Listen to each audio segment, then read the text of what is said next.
again to spend time with us, looking at the latest iteration of the development plan. I thank you again for taking the time and investing the level of effort that you have on behalf of this project team.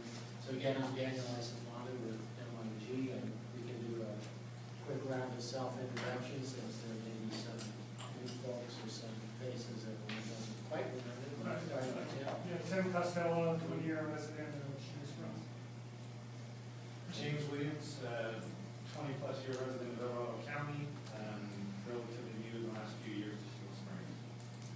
Shingle Springs. Okay. Joel, Ellen, William. All right. Eve Lowry, I'm a 50-year resident and live on Old Frenchtown Road, contiguous. Ottawa County, 48 years, and Shingle Springs, 46 years, and we border, we're off Lost Creek, we border Chicago.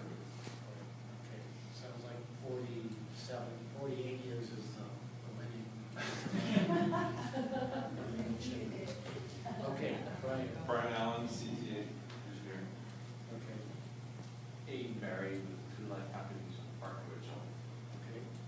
Bob Sullivan, Shingle Companies. Joy Hutchinson, been in the county for, I think, about 25 years, just bought a home in Shingle Springs about 2 years ago. Joel Crunchland. Shelley Wiley, 26 years. Seems like only yesterday. Susan. Susan Staddy, Elms Corners. Bill Stadish, Shingle Springs, almost 4 years. Nancy Gaber, and I'm Jim. And our videographer there is Kevin. With CTA. Okay. Probably playing Angry Birds. Yeah. Candy Crush. Uh-huh. The way we performed with our video, I would be legally playing. Sorry about that, this one will try to get to the next day. Okay. So, again, we had set till 8:30, and we'll play it by ear. If we get done sooner, that's fine. Thanks. Get to it. I did want to reiterate again that we're here to identify issues, options, alternatives, ideas that can be incorporated in a future plan. We're not striving to reach consensus in any way. We're not trying to get to a conclusion like that. We're really an exploratory group, and we also realize this is not a representation of the community. We don't want to infer from anything that's said or done here that, okay, now the community agrees or disagrees with anything. We understand that is the ground rule, and that's perfectly acceptable and actually desirable at this point, because we're still very much in a sketch mode, and you'll see the drawings and materials that we've assembled for today build on the previous session, but is by no means a final result. We're still very much a work in progress here. We thought we would take a quick review of the results from the September 14th meeting. Everyone was at that meeting, I believe, and we ended up with that sketch drawing that Matthew did on the fly as we were talking and wrapping up, and we did use that as a jumping off point for what you'll see here this evening. And then we would go into how we develop the site analysis. There's more detail to that. We have some more technical information that we use as a foundation for the alternative site plans. And all of those plans try to respond to that sketch diagram to some degree, and you'll decide as to whether they succeed at that or any parts of them are desirable or more desirable than the previous plan we put forward. We would appreciate any and all feedback. There's no private authorship. We're not going to get upset like in the case of Design Studio when the professor bosses come in, they critique all the drawings on the wall, and you have to learn how to take feedback, good and bad, from all directions, so we can handle that. So, and hopefully a better project plan will emerge, and there's still a long way to go in this process, so we're not deluding ourselves about this as being some kind of final statement or some conclusion.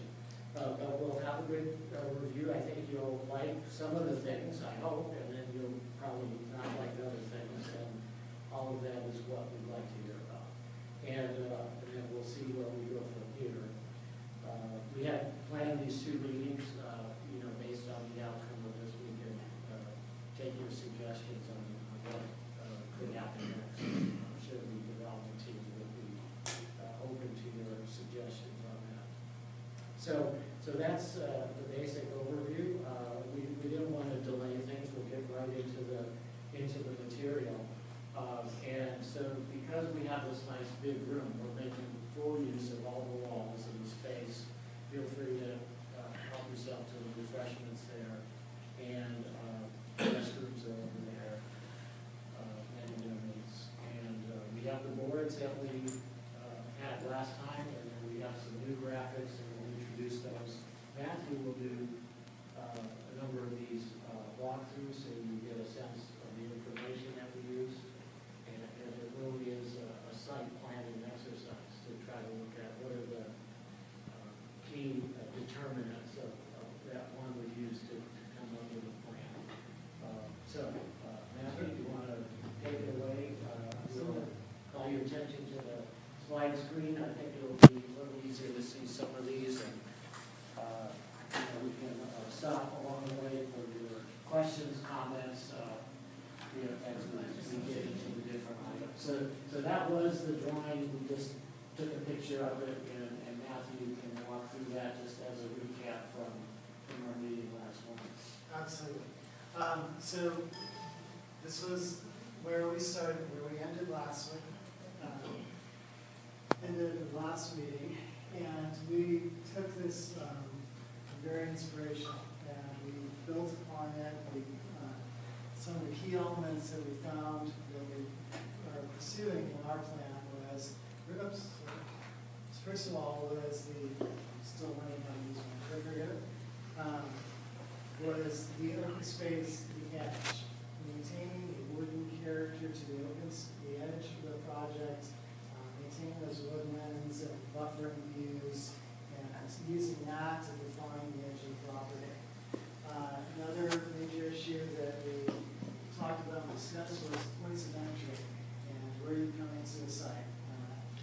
Basically talked about just having one entry off of Mother Lode right up here, some type of circulation system that brings you down onto the project, and the community's preference for just one point of entry, if possible, off of French Creek Road through there.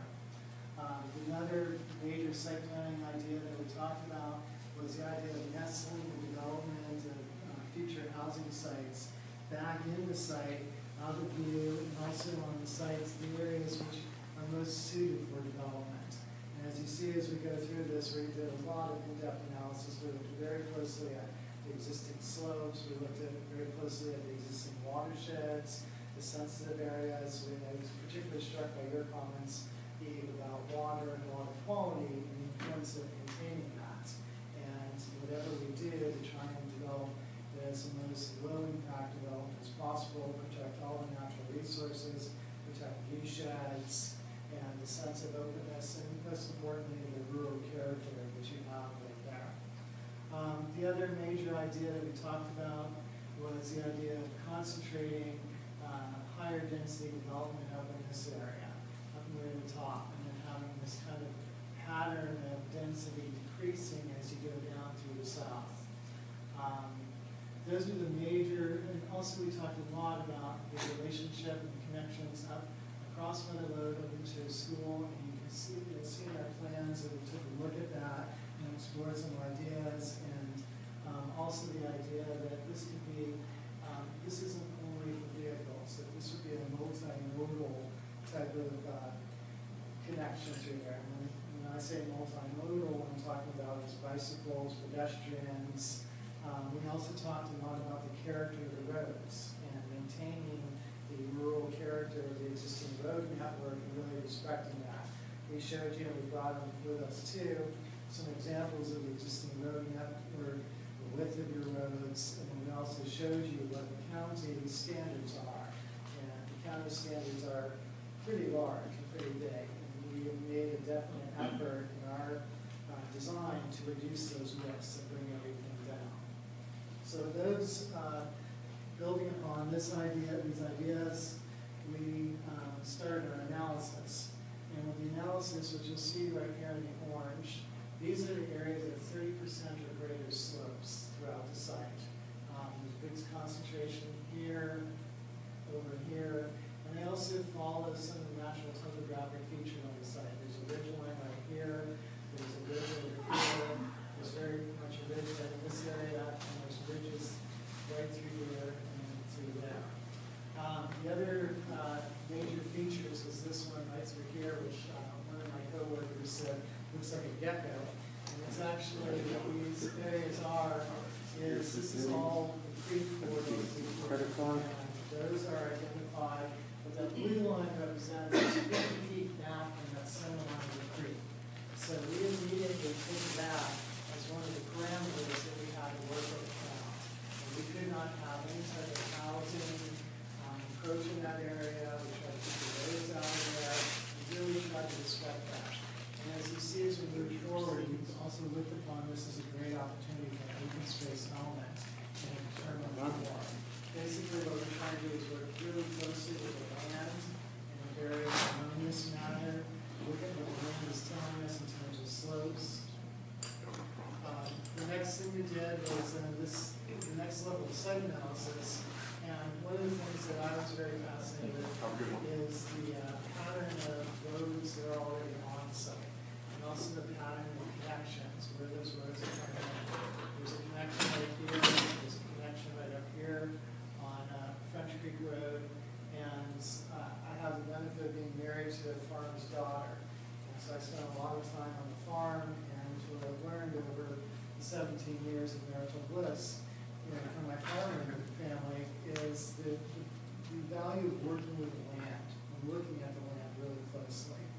And one of the things I really respect about the farmers and ranchers is that they put these roads in for a reason. There's a logic to how they go. They follow the natural topography. They're sensitive. The farmer has every interest in protecting his resource because that's where he gets his money and makes his livelihood. The other major thing we looked at were all the view corridors along the edge here, where you have some really attractive views and sense of openness, and it's predominantly along French Creek Road. There are some views up in the hills, but they are obscured more by woodlands, and it's not the same type of moving vista that you have going through there. The other things we looked at, once again, was topography. There's some major ridge lines through there. Once again, over there, how the land slopes, it's all basically sloping down into here, into that drainage corridor. There's a strong connection, clearly, in terms of drainage back up into Holiday Lake. Some of the other traces of human and ranching activity was this pond right here, and we have investigated that, and it's not structurally sound, and there do not appear to be any type of plant species associated with it. It would be riparian in nature. The major riparian resources are basically like this corridor up there. Another major human factor is the wetline easement, and then clearly the woodlands up and through here are major that we need to respect. From that information, we developed this is our circulation diagram. And this directly relates to the topographic information we were showing, the connection, and how you move on to the site. So moving up to Mother Lode, we show a connection right here off Mother Lode. And we actually studied putting a connection through here and over here. But the constraints because of the topography and the woodlands, and also because there is, right in through here, there's a wonderful riparian corridor. And so we wanted to minimize the crossings of that and the impact to that. The other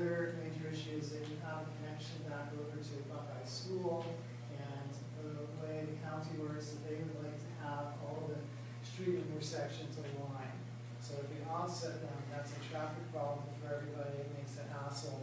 So we're trying to work with the existing geometries that we have. Moving, Question? sure. Yes, Tim.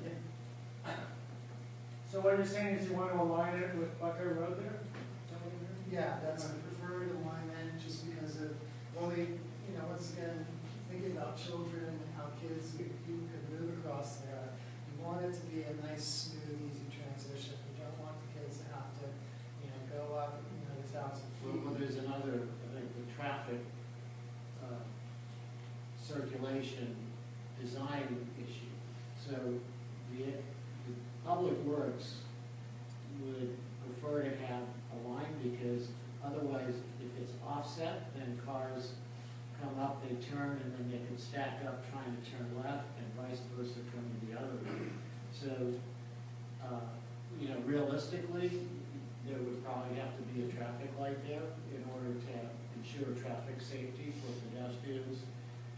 You have the chance of school children going back and forth. I don't know what if parents do that, they probably mostly drop their kids off to pick them up at the end of the school day. But I think that's going to be a requirement from the county. And that would All right, be, I just want to. yeah, and that would be irrespective of how many units. In other words, that, not offsetting it would not be preferred. They might even prevent that or prohibit that, and they would probably insist on a you know, a 90-degree intersection there.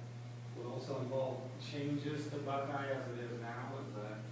Well, we don't know that. I think that would have to be studied as part of a traffic mitigation analysis, which I know Joe was tracking, Joe Ellenwood, in terms of the, you know, county traffic study that's underway. And once there is a plan, you would be testing it against the traffic model that the county has, and it might determine what road improvements or circulation improvements are necessary off-site as a result of this development going forward. So that's the purpose of the model, is to test what off-site improvements might be needed or required for that matter. Can we come back? I don't want to disrupt your presentation. No, it's okay. Later, I made a comment. You know, I think it's a key point. What we heard from the last time, Tim, is that, I mean, this area really does need to be studied. We extended the map up to Highway 50 interchange, so we could look at the Montessori school, the church, the Buckeye school, exactly how you would get a pedestrian or bicycle connection through here, assuming that was desirable. So go ahead, yeah. The issues are everyone coming into town hanging a left here. There's two ways to get to the school. I live just Yeah. north of it. Okay, good. You're on Motherlode, you're hanging a left here. So you're waiting for traffic. It's not Yeah. too bad. Right. But these guys are buzzing. They're 50. It's okay? fast. And then you make your cut, and then you keep going this way. Right. Or you're coming off the freeway, and you come down here, either cutting Church here, or they don't want you to do that. You come down here and you hang a right. And then go And then you go in, and with Montessori now we have competition, or Right.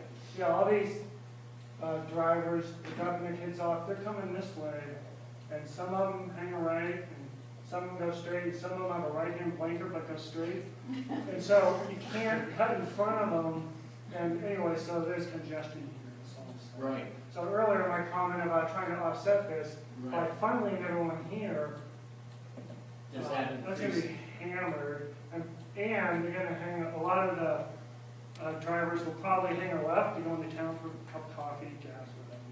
So now you're competing with the people hanging a left. Right.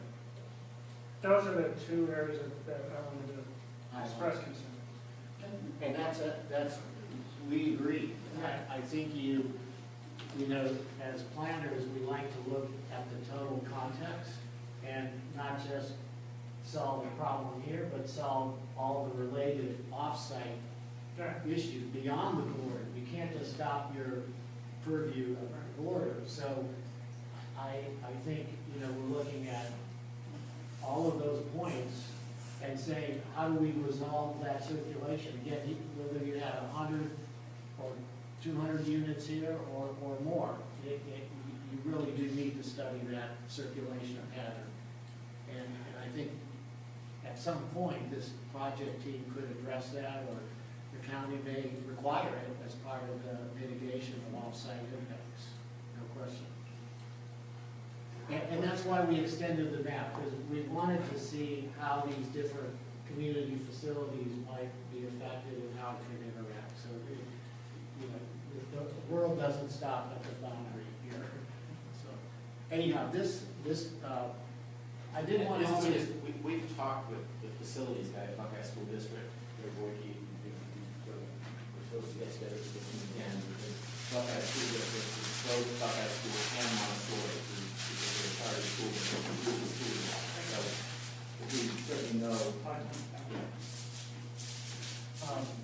And, you know, the other thing, and this just further amplifies your point there, Tim, you know, that you've got these traffic patterns going on. But I did want to pause on this. This is a big change from the previous plan in terms of the circulation. And so the previous one, the road came through, it was one continuous road from south to north. Correct.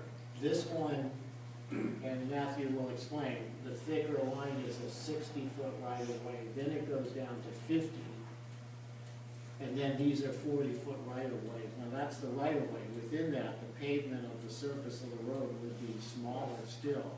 The idea being the least amount of pavement that we can get the county to approve would be more in keeping with the rural character in this. So again, all the schemes that we would be looking at, whether you had 1 unit per 5 acres, 1 unit per half an acre, or whatever in between, we're suggesting a circulation pattern, as you see here, as one that primarily avoids those steep slopes and all the water courses, and in fact further set back development sites from those water courses. So what we're doing is we layer it up. This is literally what we do in the office when we do this type of planning. We look at those natural constraints, you then see this layer of circulation, and then that potentially sets up a series of internal loop roads or connectors from which housing sites could be derived. So we're kind of going through the exact same process with you that we did in arriving at a site plan alternative here this evening. The result of that, I mean, you could certainly, there's variations on these, but once you set, if you say we're going to come in here and go out here, that has a big impact on what you do then afterwards. But there's still variations for how the area can be approached within that framework of roadways. So do you want to further explain also, Matthew? While we're listening and not talking, I ordered pizzas because I didn't know who would do what with dinner, so I was put it in the table, you can take some, that way we can listen. Okay, good. Pizza is good. So as Brian Yeah. mentioned, we have what we're calling a community spine road. And this is our big, That's good. I'm gonna say, biggest kind of understanding, because we're definitely really trying to downplay this. This is not a road that you might find down the hill, down in Cameron Park.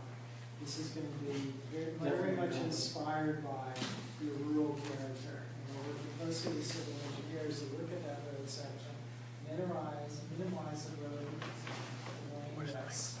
Ideally, we're gonna put this down to 11 feet each. Standard road is 12, sometimes even 13 feet, with curb and gutters on it. And what we envision in our drawings, which will show you this, is very much in the character of French Creek Road, the existing French Creek Road. The pavement gently slopes over to the side, and on either side you have what some people call a ditch. We've got a better word, bioswale. And that starts to work into addressing, the stormwater issues, collecting that water, picking that water up before it gets into the storm drain system and just gets pushed off someplace else. So it's a softer, natural approach. And you're going to see that with every road through the community. Then once we get to this point right here, we can actually reduce the width of that road. The right of way goes down to 50 feet, as Daniel mentioned. Once again, bringing it in closer, more intimate character, softer feel. And The other value to that is that when you do that, you constrain the road widths, it's a very natural form of traffic calming. And there's some very aggressive efforts such as speed bumps, chicanes, roundabouts and things like that.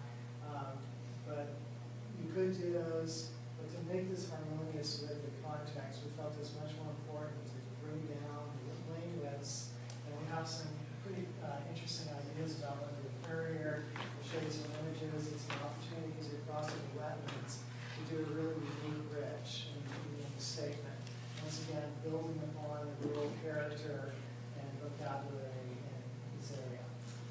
We have, by providing this loop down through here, and working really closely with engineers, we realized that we didn't need to make any connections down here. So this is a whole self-contained neighborhood, and it circulates by itself, and it has access right here, and we have access back up here on Mother Love. Is that access, what road is that here, where is that? This one? Near Holly, no, up the gateway, right there. That one we can, it is probably. Holly's probably in the south. Yeah, it's like it's further down than Holly. That's another one of those geometrics, where you can't get too close without lining up, and Holly doesn't Quite work. good. That's Yeah. what it became. So then you have to go further down. So Yeah. you can't be just close, either you line it up or you go far enough so that there's enough distance between the two. So it doesn't points. cross with any other road? No, it Okay, doesn't. that's right. We I tried was that, curious. I walked out there and looked at that, the problem is you've got this ridge that Sure. comes in right Yeah. through there, and we've got the site distances, and it's pretty, we need to be safe along that road. On that, on the intersections. There's variation of where it could come out, but that's It's- probably the furthest point north that you're showing. Exactly, Yeah. exactly. You know, there is a range of solutions down through here. What happened, constraint down here is the Shiver property. And during the planning process, the other thing we learned is that the boundaries that are being shown right now for their parcel, they're malleable. They're open to changing their property lines a little bit, which also gives us an enormous amount of flexibility that actually allow this loop road to come through. Before their property extended out, the property line as proposed, came out this far. And so it really constrained the ability to make this loop.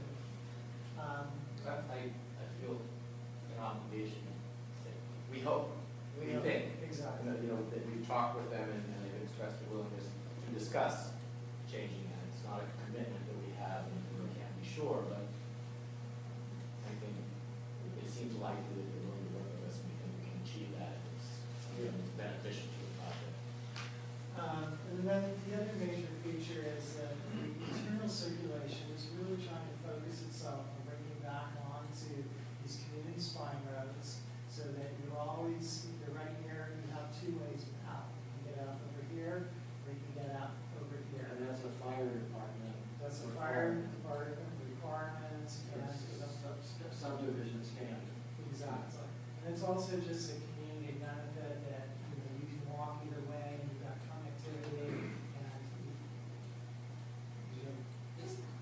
It appears that the right side of that lower loop is right where that, wet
which is interpretive of the actual terrain and physical features, it is what shapes that circulation scheme. You're trying to reduce grading, reduce cut and fill, which is good from a visual design, it's good from an aesthetic standpoint, it's also lower cost and less impact on the environment. But you're crossing over that whole line at least 3 times, right? You are crossing it, there's no getting around that. I struggled with that, and I tried to minimize those as much as possible, and also not to have example residential uses impact those too. You just saw the paved roads and culverts, so. Exactly. And, this bioswale thing, I mean, it does sound like a euphemism, we're not making it up for this project. It is a new direction where projects are trying to handle their stormwater on site as opposed to putting it into a pipe and carrying it off site and then having to treat it or deal with it. So this is more of a trend in order to comply with Clean Water Act regulations. All cities, rural and urban, county and metro areas are on that direction.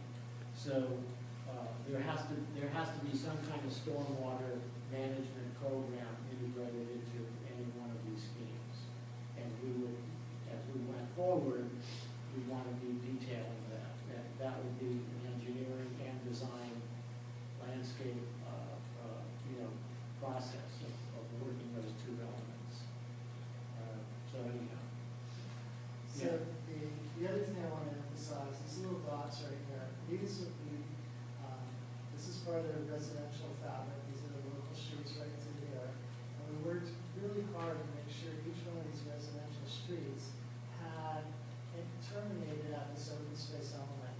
And then you have these pedestrian connections that would allow you to move out into that open space. So we're looking at this in terms of circulation for cars, we're looking at for bicycles, for equestrians, for pedestrians, and also just maximizing opportunities to get out into the open space from all of your road this. So before you go on, any questions, comments on this? So The we can go dots- back and forth here. But The dots are walking trails. Yes, those are potential connections out into the open space, creek corridors, the unbuildable areas where we have 30% slopes, where we have large masses of trees that it's just not viable to build on. And those, I grew up in a neighborhood that was like that, and that was one of the best parts of my childhood, just having that as an amenity. Yes. How many feet from the eastern, I guess kind of eastern boundary line, the Lost Creek community, is that road that goes down? It varies. From here to here, Yeah. you'll see it better on the next diagram, but It varies from anywhere, the closest is probably about 300 feet to going out to 600,000 to 800,000 feet through there. It looks like 3 feet. yeah, and that's deceiving because of the plan scale. So we will show you a bigger version of this. Exactly. Because that is deceiving, yeah. The last thing was, here's the multimodal connection trail system, which follows our community spine road, and then follows down our loop road, with a potential connection down through there. And that was another point of discussion. We know there's a cemetery here. Here's actually Old French Creek, just touching the bottom corner of the property. But there's steep slopes, so it would be desirable to have some head-bike connection. It would not be auto, possibly. If you thought that was a good idea, we could explore how to do that, or find a way to also take the ped bicycle out to French Creek Road so that pedestrians or bicyclists could use this internal road or path to get up north. So, we want to, in our way of thinking, the more options for someone to walk or bicycle or ride a horse, the better. But I don't know if that's a good feature or not, that's something we would consider further developing. Yeah, I think that's Joyce? critical because I know we're landlocked back there. You don't dare ride a horse. People do ride bikes, people do walk, but Keith and I walked it. If you risk your life on Old Fenchtown, you have to jump off the side of the road quite frequently. And my other concern is, are you putting a plan for biking, pedestrian, walking trails along French Creek? At this point, no, we're not. It's all internalized. Do you think that's? I do. You'd like to do Yeah, that? I think that's totally critical. That's Okay. been needed for a long time, and now that you have access to the property, it Okay. brings me back to my question with Bill Schreiber. Is he going to agree, if you do that, to let it cross his property? Because you don't want to have a bike trail or something that goes and then bang, stops at Schreiber, and you have to run out the road, go around, and then up, so. Well, Joe will take the lead on negotiating Well, with them. and I can tell you, part of the creation of the parcel is this, that leaves some right of way. It doesn't specifically call out the right of way or sidewalk, it becomes a county right of way. So the ability to do that probably is that we would explore, because it makes little sense to start below Shivers, stop, and then start and carry through. So Well, if there are going to be more cars running on French Creek, you're going to have more conflict with you don't have too many walkers and horse riders now on French Creek. Yeah. You know, part of the thing that comes up, we haven't talked about, but I can see what you're doing there, is you have the arrow pointing there, and I thought originally the concept was interconnected to Old French Town or French Creek, but of course, that imposes some burdens on people that you're connecting near. You know, and that's always a challenge. So I don't know what the thinking is the community benefit versus the impact on an individual. Oh, it's just walking and biking and horses, Well, you'll see in the moment that all the alternatives we were looking at, it do include a fairly substantial buffer, which if Shivers agreed and so forth, you could then run a ped bike horse trail that would be separated from French Creek Road, Yeah. which gives it the safety factor that's needed. And I would insist on it, you don't want it, that'd be a true class 1 trail, where that, and we'll show you a section of what that class 1 trail would look like, which is essentially the highest standard and the safest for these 3 modes. It's blacktop, right? It's blacktop. It could be DG, it could be a number of surfaces. I would, But it would stop at the end of the property, the rest of French Creek. you'd have to find a way to snake it on through, yeah. Which is why we suggested in our diagram that it actually, you bring it internally, you have this connection area, Yeah. and you have this connection. This we can control. Yeah, we So, can control. we could add this, and you could come up from here and do this, which isn't too bad, if we can't get this, but at least the opportunity is there. Just like, the Bay Bridge, the new Bay Bridge, they added the ped bike trail, but it stops at Treasure Island, because you have to go and cantilever a trail off the old bridge from Treasure Island to San Francisco, which they have planned to do, but it's gonna take time and money. But But you could run that all the way to East Holly, couldn't you? That's all, Shiver or, You could run it to here.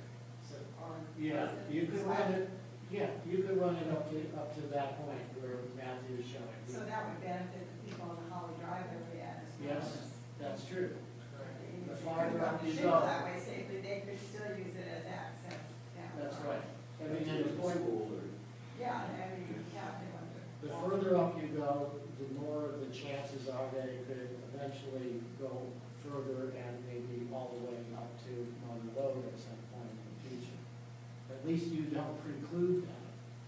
If you didn't put it in, then you're right, it's likely it would never go. You probably do it in the beginning or you don't. Yeah, do it. this is the only chance. It's the only time you would get it, so, well, and we thought more is better. We were just trying to be more conservative at the outset, but that could be in there. And as you see in the plans as we move forward, this could actually be integrated into that open space area.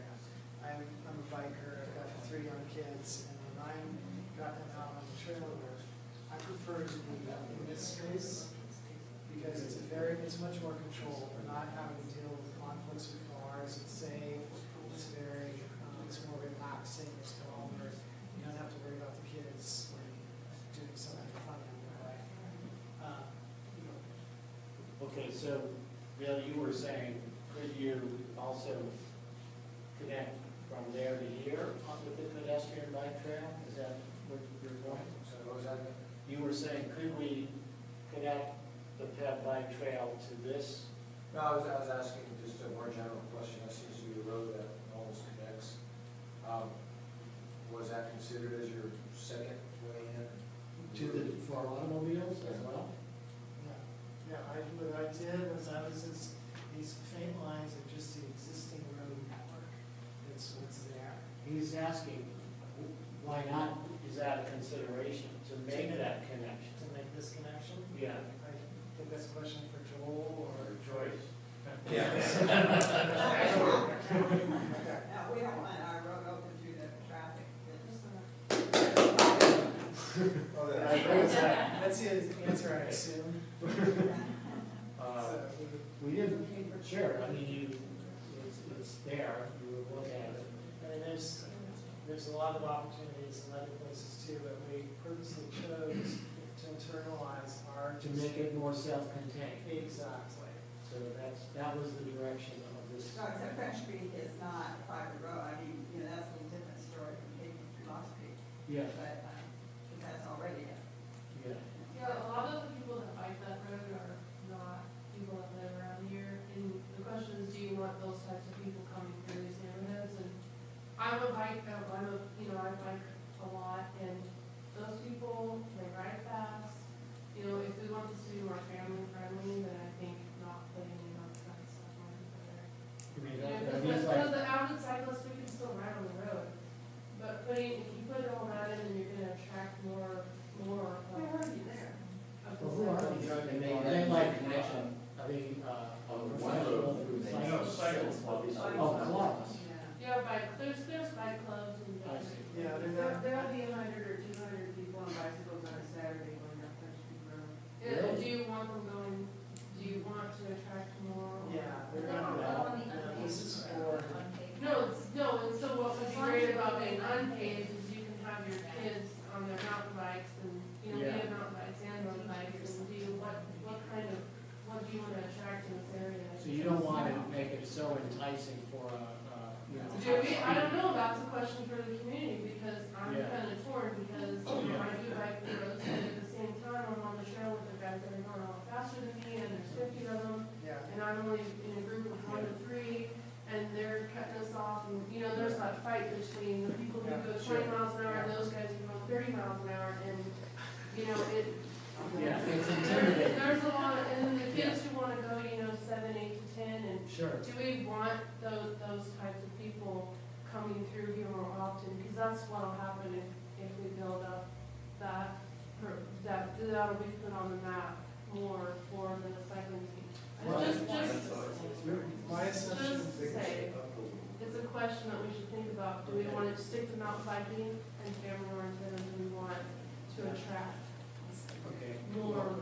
Did you, were you going to say something, Shelley? or- No, I'm sorry, I'm just Oh, getting what she's saying, I think it's a really good point. yeah. Right, it's something I thought of, because, I wouldn't mind having a bike lane, but at the same time, it's like, well, then more people will bike it on the road.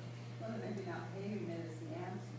Right, and that's Right, what I that's what think, she and then said, you don't don't make get on it your mountain too, bike and stuff. too enticing for a high speed, That's what the bike trails are for, Tour de France.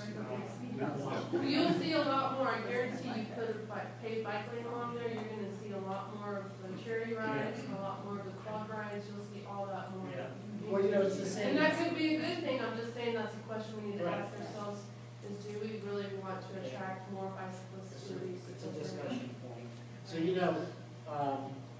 it's just like with the automobile, another reason to take this down to 50 is to discourage people from coming in here to use this, because it would look narrower, and it would force the driver to go slower. So the road standards are more rural in nature and not set up like El Dorado Hills or Cannon Park, where even if it's posted at 45, you can go 55 down there. This is not going to allow for that. You would feel unsafe driving at that speed.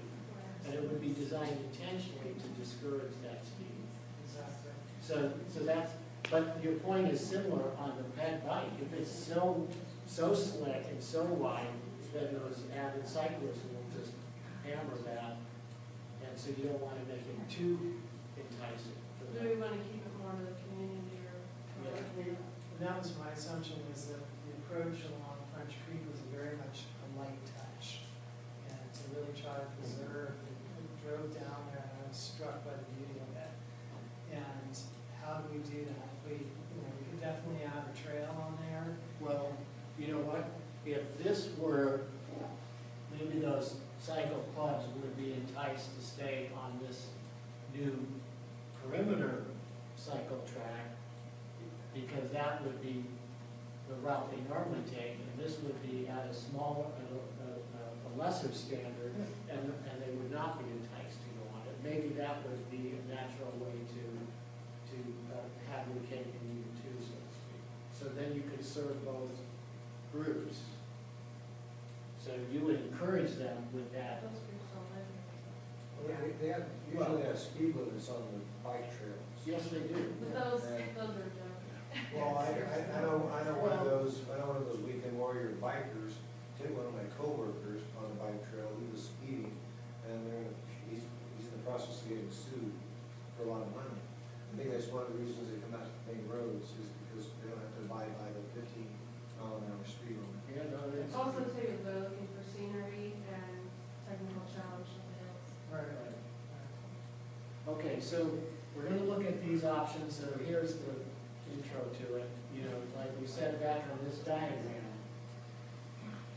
we get the lowest amount of density down here and the highest here. That was one of the big points, as Matthew said, coming out of the last meeting. So we looked at 3 levels of doing that. We said, okay, what's one where we kind of do that? What's one where we do a lot more of it? And then the final one, number 3, is we really do that. We push as much of the density north, and that's so-called option 3. So you're going to see 1, 2, and 3. But the driving concept behind it had to do with the distribution of the largest number of lots. Where do you put them? So you'll see that come through with these different options. And again, I know Joe Ellenwood was kind enough to come to our office yesterday morning, as I'm sure you all know, to help look at this. And we started to get some feedback there that already we would incorporate, but we haven't been able to make all of those changes. And I'm sure that as a result of tonight, we would make further changes. So, this is still, as I said, it's an evolving process, and you'll see how we dealt with it, and if we can do better as a result of our conversation tonight, you'll let us know.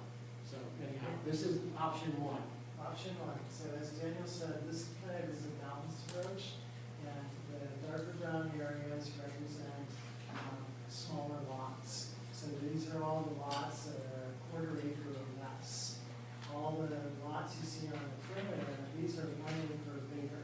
So basically what we're trying to do is mimic the pattern development along the edges of the property and make this all lower density housing, very much in the character like here or across French Creek Road.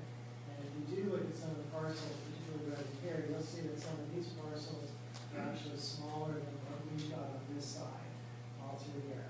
But basically, to buffer the edges with more, what you might call ranchette type of development, big lots, a lot of landscaping, and then concentrate the smaller lots down through here, with these distinct neighborhoods. This is, the green represents the open space in all the areas that we are preserving and will be there for perpetuity. Another major feature is that we have a uniform buffer around the entire project. So there is a green edge everywhere. It varies in some places, particularly right along here where we have this ridge along French Creek Road. And it's just physically, it's hard to do anything in there. And we did nestle some housing back into there. We have a very significant buffer further down along French Creek Road, recognizing the important visual character of that main area there. This would be the connection. Once again, this is a very low scale, low impact connection. Gets you right here. And this is a major waterway connection. It ties into Holiday Lake. Sawmill Creek. Sawmill Creek, exactly. It's all part of the same watershed. And as you can see, we've allocated a very generous amount of area to that. The other thing we did was, these are also drainage areas through, down through here, and through here. And so we respected those and we created these distinct neighborhoods with really strong connections down into those open space areas. Once again, this was another drainage area for the watershed, and we provided a big open space all along that, and then the connections down onto Old French Creek Road. And as we discussed, there are potential opportunities here for connections to French Creek Road. Just bike trail, pedestrian. Yeah, exactly. Right. These What's are all. that count? What's the count right there? Indeed, would have. Get to it. This is, it's under 700 units. It's in the upper 600 range, as shown here. 30%, at least 30% of the site is open space. And that's required. What's the biggest lot? The biggest lot in The this open option. space biggest, The or? open space lot. Well, it'd be, I don't know, it'd be something like this. Yeah, those are in the 1 acre range. Yeah. 1 acre? 1 acre and larger. You can see on to the right of that, those are 5 parcels, those This, Yeah. this is your existing property? Yeah. Is it? Mm-hmm. Yeah, that's That's the, where Are it you, is. are you 5 acres? yeah, right here and here. That's fine. Yeah. So that gives you a sense of scale. Now,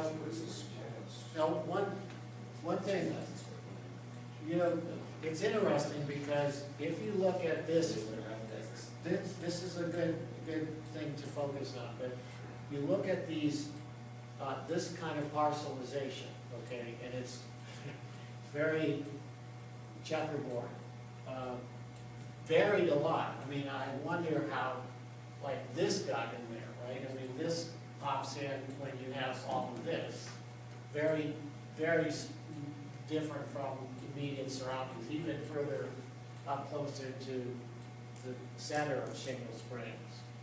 What this, because of the open space requirement, which is in the county design standards, these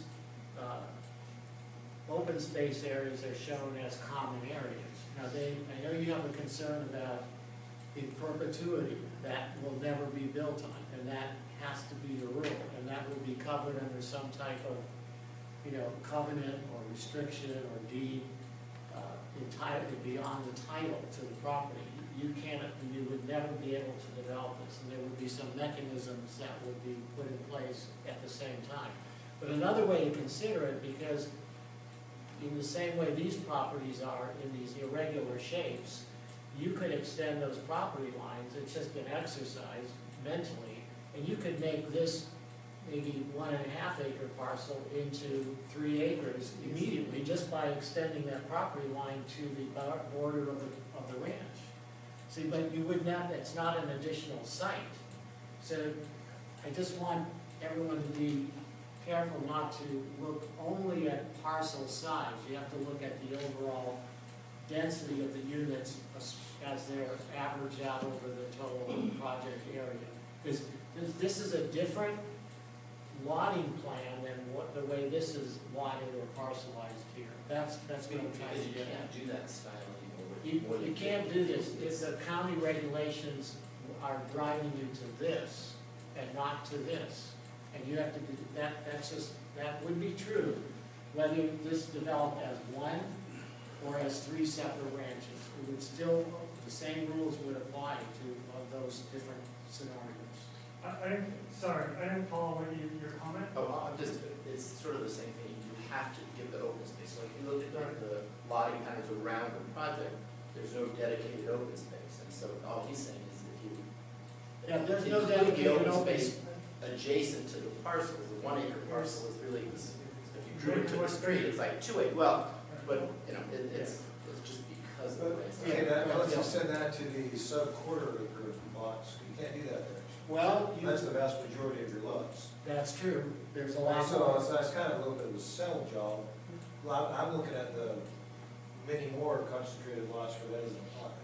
Well, except that for these, you could say that, well, let's take the lot to the center line of the creek and give them that land, but they can't do anything with it, except break the leaves or take out, you know. No, you're cherry picking though, because they got just huge clusters that are all just locked in. All we're doing here is following the county development standards. Well, that's not all you're doing here. Well, I know, but I mean, it's not a total spin. That's not what I'm trying to say, Bill. Because you could, if the county let us do it that way, if we had enough, I mean, obviously you'd like fewer households or units on there. I understand that. This is, and I'm saying that in general terms, it's under 700, it may be 690, but when, the problem is, it's going to, until you actually get to a detailed engineering, you're gonna probably lose some of those lots, because you can't, they might end up with fragments that are not. They all work on paper, but when you actually try and put them.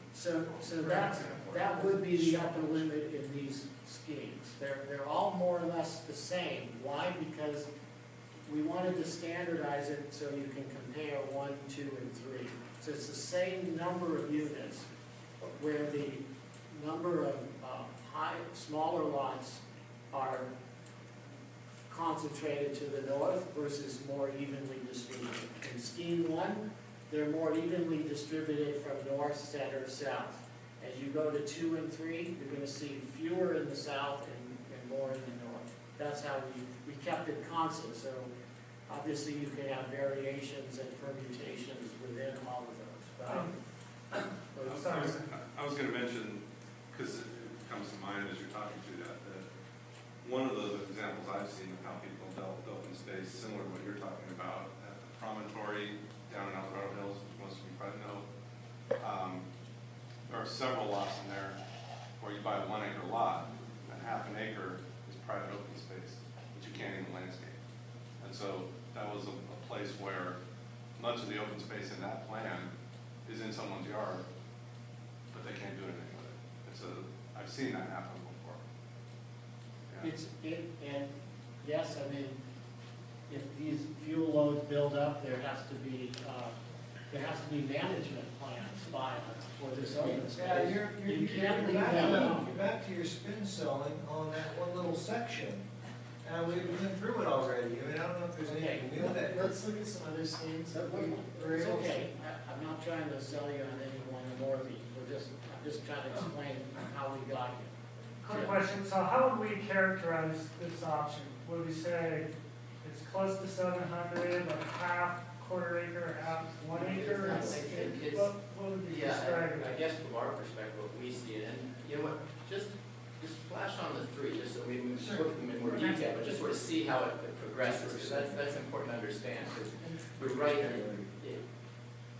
think if I remember, because I won't look, this is 30% open space, and then the next one goes to 30-something% open space, the last one's like 40% open space, and I think the concept, taking off on what people were talking about, is it provides more buffering and more benefits on the outside of the project, because that's what we're hearing. And I think that the concept on the smaller lots is, believe it or not, a 10,000 square foot lot or a quarter of an acre lot, and those aren't all, they're varied a little bit, but that's a big lot to a lot of people. It's not to you necessarily, but certainly from what we've heard, people, the difference between this and a project in El Dorado Hills, the community region in El Dorado Hills, those large, these are huge for that. I mean, there's a project there that has 10,000 square foot lots, and those are considered extremely big. Here they're the smallest ones, and people would be looking more in the idea that this is a large lot to be maintained in a more rural setting than in El Dorado Hills. You have different buyers looking at this product, believe it or not. And I'm not trying to sell, I'm just trying to, that's what we understand from the marketing analysis. So the people looking for something different, this is Shingle Springs, not El Dorado. The distribution of 1 acres to quarter acres is approximately a third. So a third of these lots in the scheme are 1 acres, and then the other 2/3 are 10,000. Well, it's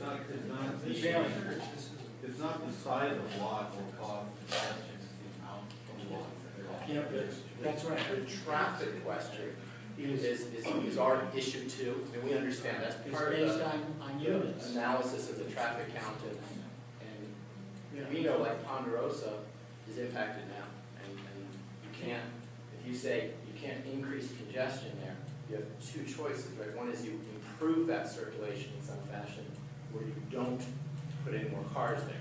And so the question is, a project like this, you go, what are the opportunities to improve it?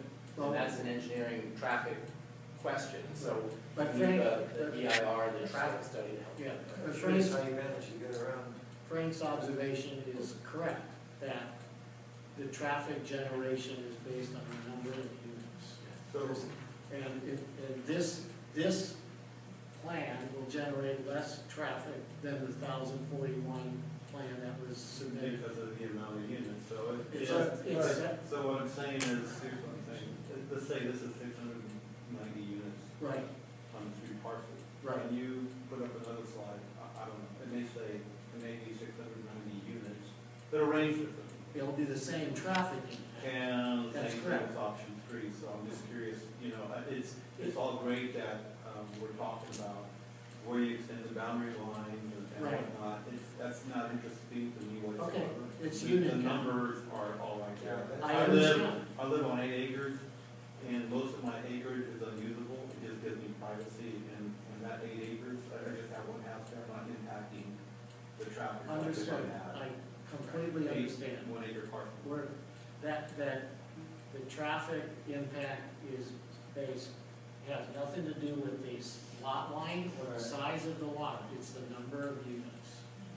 That is the sole factor in the traffic model. I guess The only other thing I would say though in that, I would qualify it, because when they do traffic models, they do what's called a network analysis, and they try to forecast where the traffic will go, and they assign a level of traffic unit count, but it also, the circulation diagram will influence what the model says in terms of necessary traffic impacts associated with the speed. Understood, but if you have 2 spillways out, one going into Mother Road, one going to French Creek. It'll probably be the same, it'll probably be very similar. Frank, Very similar. I'm not trying to argue this with you, Yeah. but whether there's 1 unit on this project or 1,000 units, the way the county is set up with Measure Y and with the whole process, we have to satisfy the supervisors and satisfy the transportation, and satisfy. Then there would be potentially the 1,000-unit plan, and then it could be plans in between, from the no project to the 1,000.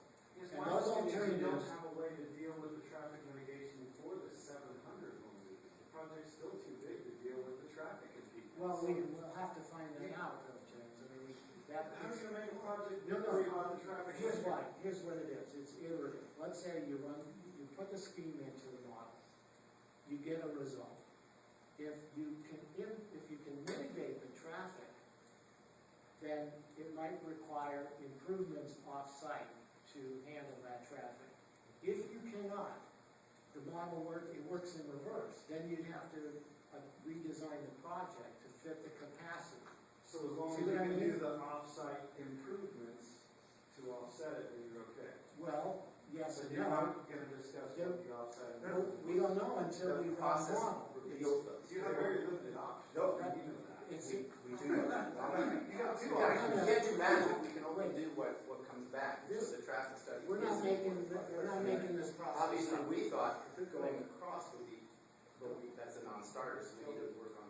Yeah, but we don't make up this process, James. This is the way it's set up. We test it, you get a result, you might change it, you might test it again, and you might change it until you get the answer, there is a project or there is no project. Now, there's other impacts. There's water, there's traffic, there's other habitat considerations, and so on. And those are all likely to produce conditions of approval or mitigation requirements to enable a project to move forward. And if you can show you can meet those or are willing to meet them, you would be required to, then you can have a project. If you can't meet them, then there's also a reason for rejection. Or it's meaning the benefits outweigh. Well, that's part of the sequel. That is all those terms of art. They talk about, are there significant avoidable impacts? Are there significant unavoidable impacts? And then there's rules for how you treat each case. And that goes through this environmental review process. Could we wear like donuts on the side of that? Okay, sure. I'm just trying to explain it. I know, but I'm just curious. I mean, I wasn't sure it was finished. Go ahead.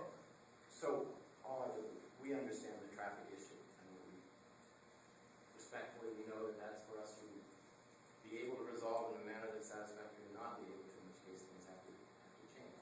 The question is, if we set that aside, having listened to what we've heard now for the past 6 months or a year, or whatever it's been, about the concerns, are we addressing the other concerns? Is this project moving in the direction that we're more comfortable with? And let's talk about it. That's okay. Yeah. If I kind of like to rephrase what James was asking before you guys change the subject from traffic to all the other stuff. Ponderosa right now, measure Y. Just one, try to make it real simple. Ponderosa on-ramp in the morning, it's already LOSF. If you build 5 or more units, that makes LOSF worse, then you got to improve Ponderosa, which isn't set to be improved until 2024. I mean, it seems pretty clear, because you guys are reasonably bright people, that you are going to impact Ponderosa, and it's going to become a Measure Y issue. We don't have to do a study to figure that out. How do you plan on running 690? It's way more than 5. So I'm really curious how you expect to get around that. It's a process. There are already improvements identified at Ponderosa. Traffic engineers are going to help look at both Ponderosa and also getting them to Shingle Springs, getting into that on that, and looking at what alternatives can be addressed, what can we move forward in the capital improvement plan, what can be funded with the traffic impact fees coming off this project. It's going to be a combination of all of those things that we reveal, and we'll all be looking at it in the EIR process and commenting to decide if it's something that's appropriate or not appropriate. And there are projects that, because of the growth or because of the new money that comes in, because of the requirements, end up actually at a better level than before the project because of alternatives that have been identified. So I think our plan is, Then before the project? yeah, very clearly that happens not infrequently at all. Now, this is a difficult situation. Again, we haven't had the benefit of a full analysis. In fact, we haven't had any. You don't need a full analysis to kind of do some outlines and stuff. It's an iterative. I understand it iterative, and I know iterative only works if both sides are giving and taking. So are you saying that whatever happens, there will be enough improvements to the Ponderosa on-ramp so that that LOSF every morning will not be any worse than what it is now? Because That's my understanding of Measure Y. That's right, isn't that your understanding of Measure Y? Oh, yeah. That's my understanding of Measure But Y. I asked you direct, you didn't answer my question directly. You said that that's the understanding of Measure Y, that's fine, but that what you guys are committing to do? It's a simple yes or no. I say yes, but I'm trying to, yes, we'll comply with Measure Y. Yes, we'll comply with the requirements. Well, I'm asking more specifically, is your commitment to improve Ponderosa to the extent where it's the same level of service as it is now with whatever you build?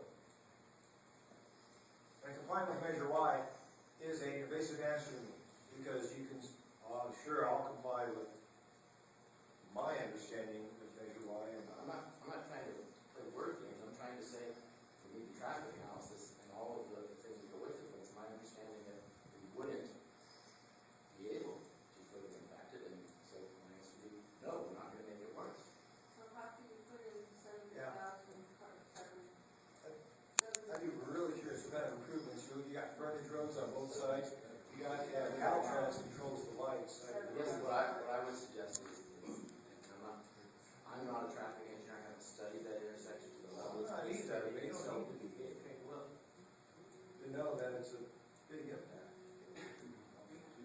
And The question is whether the impact can be mitigated. I'd be curious, because I looked at it, I've studied it, and it's all backed up every which way. It's all frontage roads. I can't. I'd love some. See, you're trying to ask us to get ahead of the process, which is a full environmental review, which we're anxious to get moving. We stopped it because we recognized that we needed to modify the project. And so we're looking at those changes to determine what the next approach is. And so if we keep saying, but it's not going to work because of traffic, we're not letting the process address it. And I understand your frustration. Well, but I'm at work. I have to build a new software system to accommodate 500 users, whatever. Okay. Realistically, this is something I have to do. I'm going to have a pretty good idea what kind of hardware I need to run on before I build it. I'm going to. It's because that's my business. Right. And what if my hardware can't do it? I have a pretty good idea of what I have to do to make that hardware work before I start. Yeah. If they say no, you got to build it, and then we'll figure out if it's got. I'm not going to build it. I'm not even going to work for you. So you got to have, if you're going to go into this, especially with the investment, the money you're putting up front, you got to have some idea of what you're going to do about that. And I would just love to hear it. I think that the situation that happens with all of these kinds of things, if I start rolling out, and this is one possibility, this is another, we're going to spend the time arguing about whether you think this possibility works or that possibility or that I'm not possibility. going to argue. Yeah, no, I'd love to hear what some of your options, what some of your thoughts are. I understand. But, again, that sidetracks the discussion. We need to go through this process so that the analysis comes, the alternatives come, we can all look at it. And I'm not trying to be evasive, I'm not trying, I know. In the amount of time that we've been having this exchange, you could have laid 3 or 4 options. And then when we talk about whether you think they're no, we wouldn't be effective, I'd love to hear it. So let's try to look at the alternatives. Let's try to keep it so that everybody. Okay, so if I may, Frank. we can discuss this over calcium. Well, we know the amount of rooftops that we have option B. Yeah. So option, basically what we're trying to do on this one is we're looking at the idea of shifting some of the smaller lots. They're still centralized in the center right here, but they start moving up towards Mother Road. Down here in the southern portion, we shift all of this area. This area before had been smaller lots. Now it's all 1 acre lots into here. The other thing that we started incorporating is stormwater. Those are 3 dots. That's going to be very closely integrated into this. It's all going to be a comprehensive system in here. And that's unlike something that you have on the rest of the standard other development. Originally, the stormwater all becomes an amenity. So it's all being collected, it's being treated before it runs off into the open space area through here. We've maintained in this area the pattern of 1 acre lots, 1 acre lots around the perimeters. And what also starts to happen with this pattern of development was the open space is increasing. So we went from 30% in option 1. This one we're up to 35% open space. And that's accomplished by moving it further north and also also by shifting the number of smaller lots to 1 acre lots. And then finally, What's the breakdown, 1 acre to quarters on this one? this one is still the same, but we just played with the allocation of them. We shifted some of the areas that had been 1 acres, we turned them into quarter acre lots. So you're still at basically 1/3 ratio. And that'll be the same throughout all three? Option number 3, it definitely changes, but you see that the trade-off is the amount of open space and also the distribution of the units.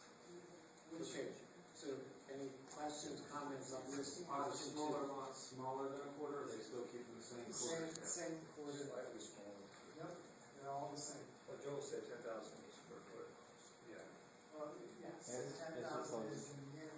43,560. In reality, they would range from 10,000 to 15,000. So that you can see they're all drawn a little bit different. Can you put a granny flat on an acre, or even 2 acres? How many acres? Well, you know, second dwelling units are not restricted by lot size. You can put much more.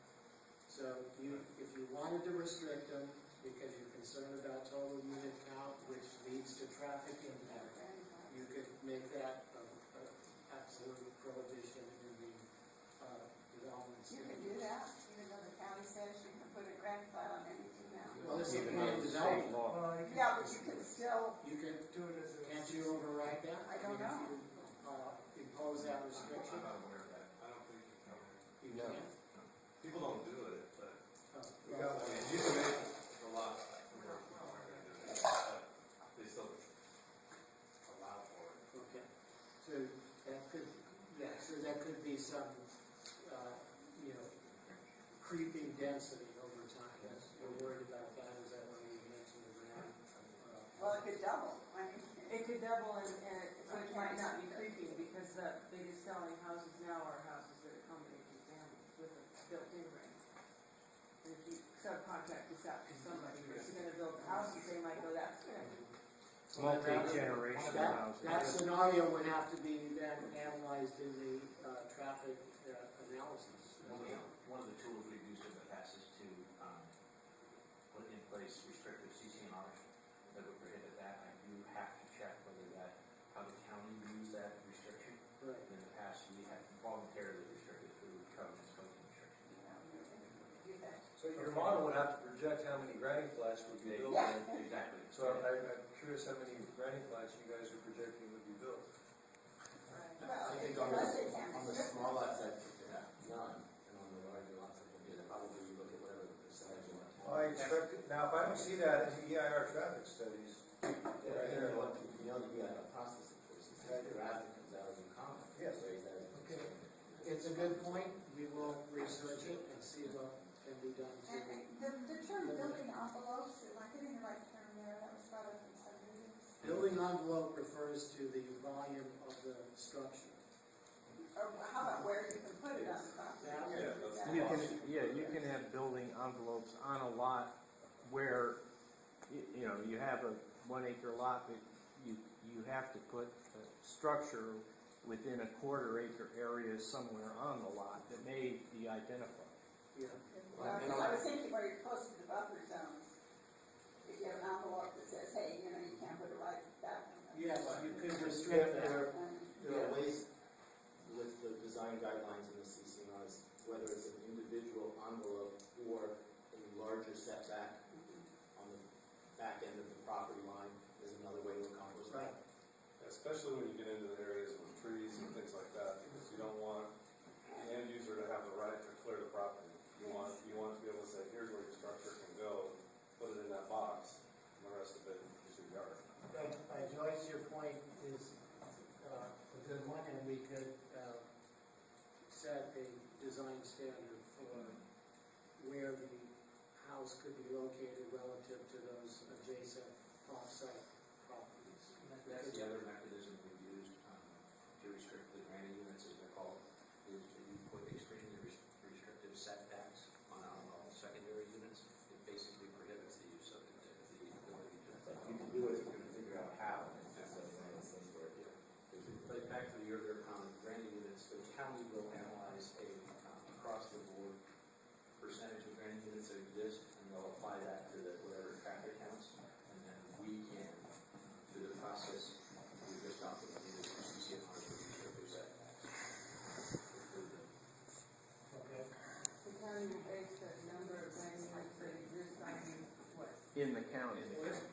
take your setbacks into consideration when they make They that. have to find all the illegal ones.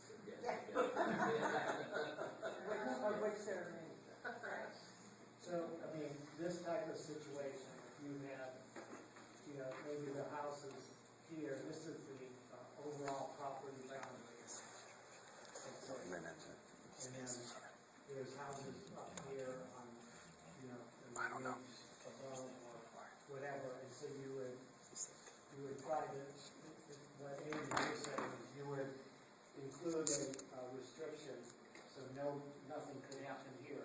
You could so severely confine it that you would make it virtually impossible to add a granted unit through a separate structure. I mean, so we'll research this to see what can be done to limit that. So the issue again comes back to the amount of traffic generated off-site, and are we making a bad situation even worse? And I understand what Bill was saying, and frankly, if it's bad now, how can you put a project in of this size and expect it not to get worse?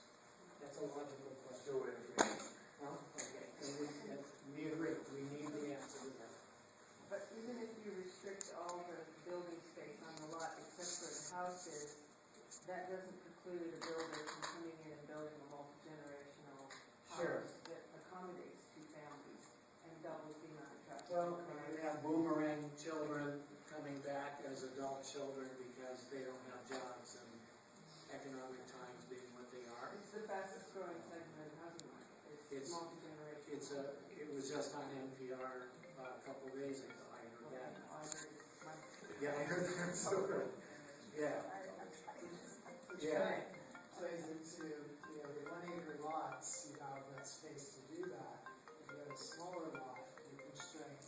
And the other benefit to that too is that with smaller lots, you have more open space. And that open space can be managed by one entity. And that, I think, is a really important thing to think about, that, you know, if you have some trees in your backyard, it's your property, your neighbor might cut them down. But if it is a common open space element, and it's managed professionally, and there's restrictions about it, that's going to be a persistent, it's going to be there forever. And it's a really strong visual element. Yeah. Okay, so option 3, finally. Finally. Roughly the same number of units, so we kept that constant across So these the 1 three. acres drop down significantly. We maintain 1 acre lots in this area, along this edge, and then right through here. And the remainder of the lots are shifting to the 10,000 or higher. And what you'll see in this pattern of development, and I can quickly, we have all these at full size, and line them up for you so you can get a really good visual idea of how the open space increases. But with option number 3, it increases dramatically. You're up to 44% open space with this, just by varying the lot sizes. By going to smaller lots, you maximize that. You also, up in this area, around here, and back into here, along French Creek Road, these are significantly bigger areas of open space and buffers than what you're seeing in option number 1 and option number 2. What's the percentage of larger lots compared to smaller ones? 10 or 15%? Yeah. Before it was a third, now we're getting down to 10%. But the trade-offs are significantly more open space along the edges, the open space areas to here increase, and particularly out in this area, back into here. A dramatic increase in the amount of open space, tree preservation, and all of that is kind of cumulative, because when you start to, all that woodland is going to be protected. There won't be opportunities for people to cut trees down or develop back in those areas. It's a tighter pattern of development, and it's environmentally more safe. Are any of the oak trees going to be cut down to accommodate the development? Yes, there will have to be, trees will have to be cut down, and with this scheme, we are really minimizing how many trees get cut down. Particularly in this area, there's an we've been very respectful. There's large stands of oak that went through here, and each of the schemes you'll see we really try to avoid those. How many trees, do you know yet? No idea. No idea? Yeah. I mean, that's pretty far in the future. All right.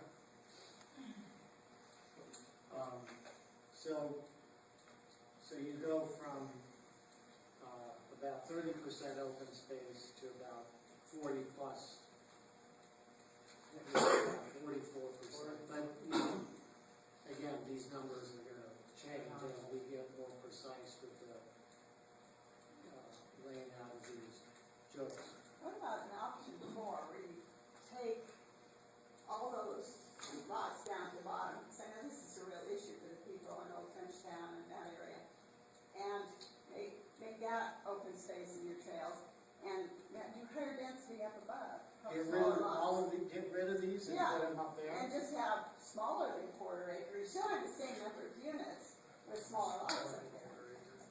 Would that work? Those kind of people don't fit into this.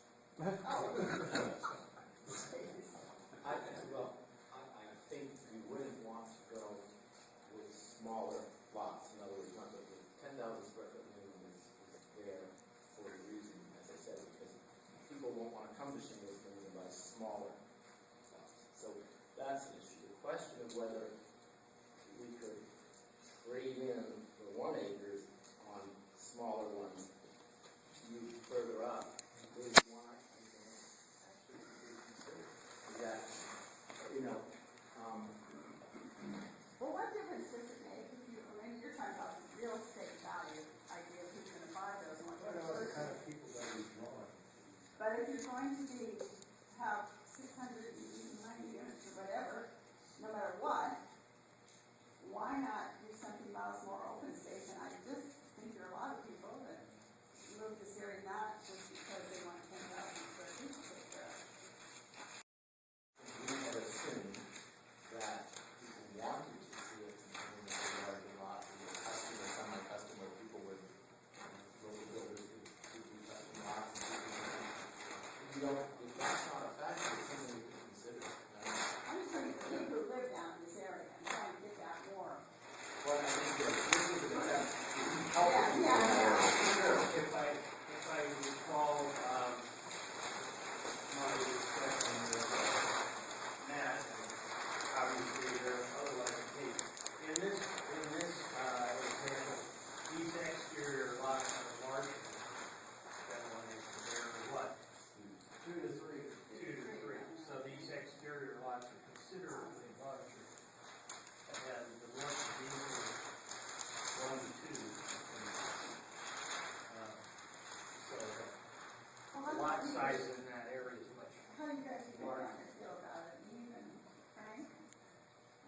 I think that the entire project needs to be that color at the bottom. Oh, right. Yeah, no, Half as dark as too. Yeah. 1, 2, 3 acre, 5 acre, they're not quarter acre lots. Not quarter acre, I mean, is there Not any, quarter acre lots. is there quarter acre lots anywhere else? yes, Anywhere else in this part of Shingle Springs? right here. Wow, right there. And those have no open space associated with them. Yeah, they do have. Okay, well, that's, Somebody, This is have one street, Frank. I mean, yeah. I'm saying that's two streets. We're looking at what? That's Yeah, one street it's a going very down. small Well, scale. look at this, here's an interesting, there's 660 acres of land on the 3 ranches. If you did all 1 acre lots, that's 660 houses. It's not zoned for them. Is that what we're talking about? And that's Five not acre really, lot. Well, you could, So I understand the map. isn't it 1 to 5? What's the? Five. 5 and 10. and bigger agricultural. And it's a significant departure for the community to get their arms around. Not only that, though, but the scope and scale is so enormous. As a low-fat or small-town rural feel based on the number of units. And what I fear is litigation, which will end up being proposed, is to throw another lane on Buckeye and such shingle, like a shingle lane, whatever's called to 50, to accommodate the flow of traffic. And one of the things we treasure is the quiet country lanes, and I couldn't speak it, I apologize. Quiet country lanes in the rural feel. And we have a treasure at Buckeye Schooling out there, Sure. out of the way, if they're off a major road. And I'm seeing a major traffic flow corridor of how many thousand cars, so 700 homes spawn here, twice a day. So that's what you spoke about. It's more than just the traffic, but there are other impacts, quality of life. That's what the community's going to try to get their arms around.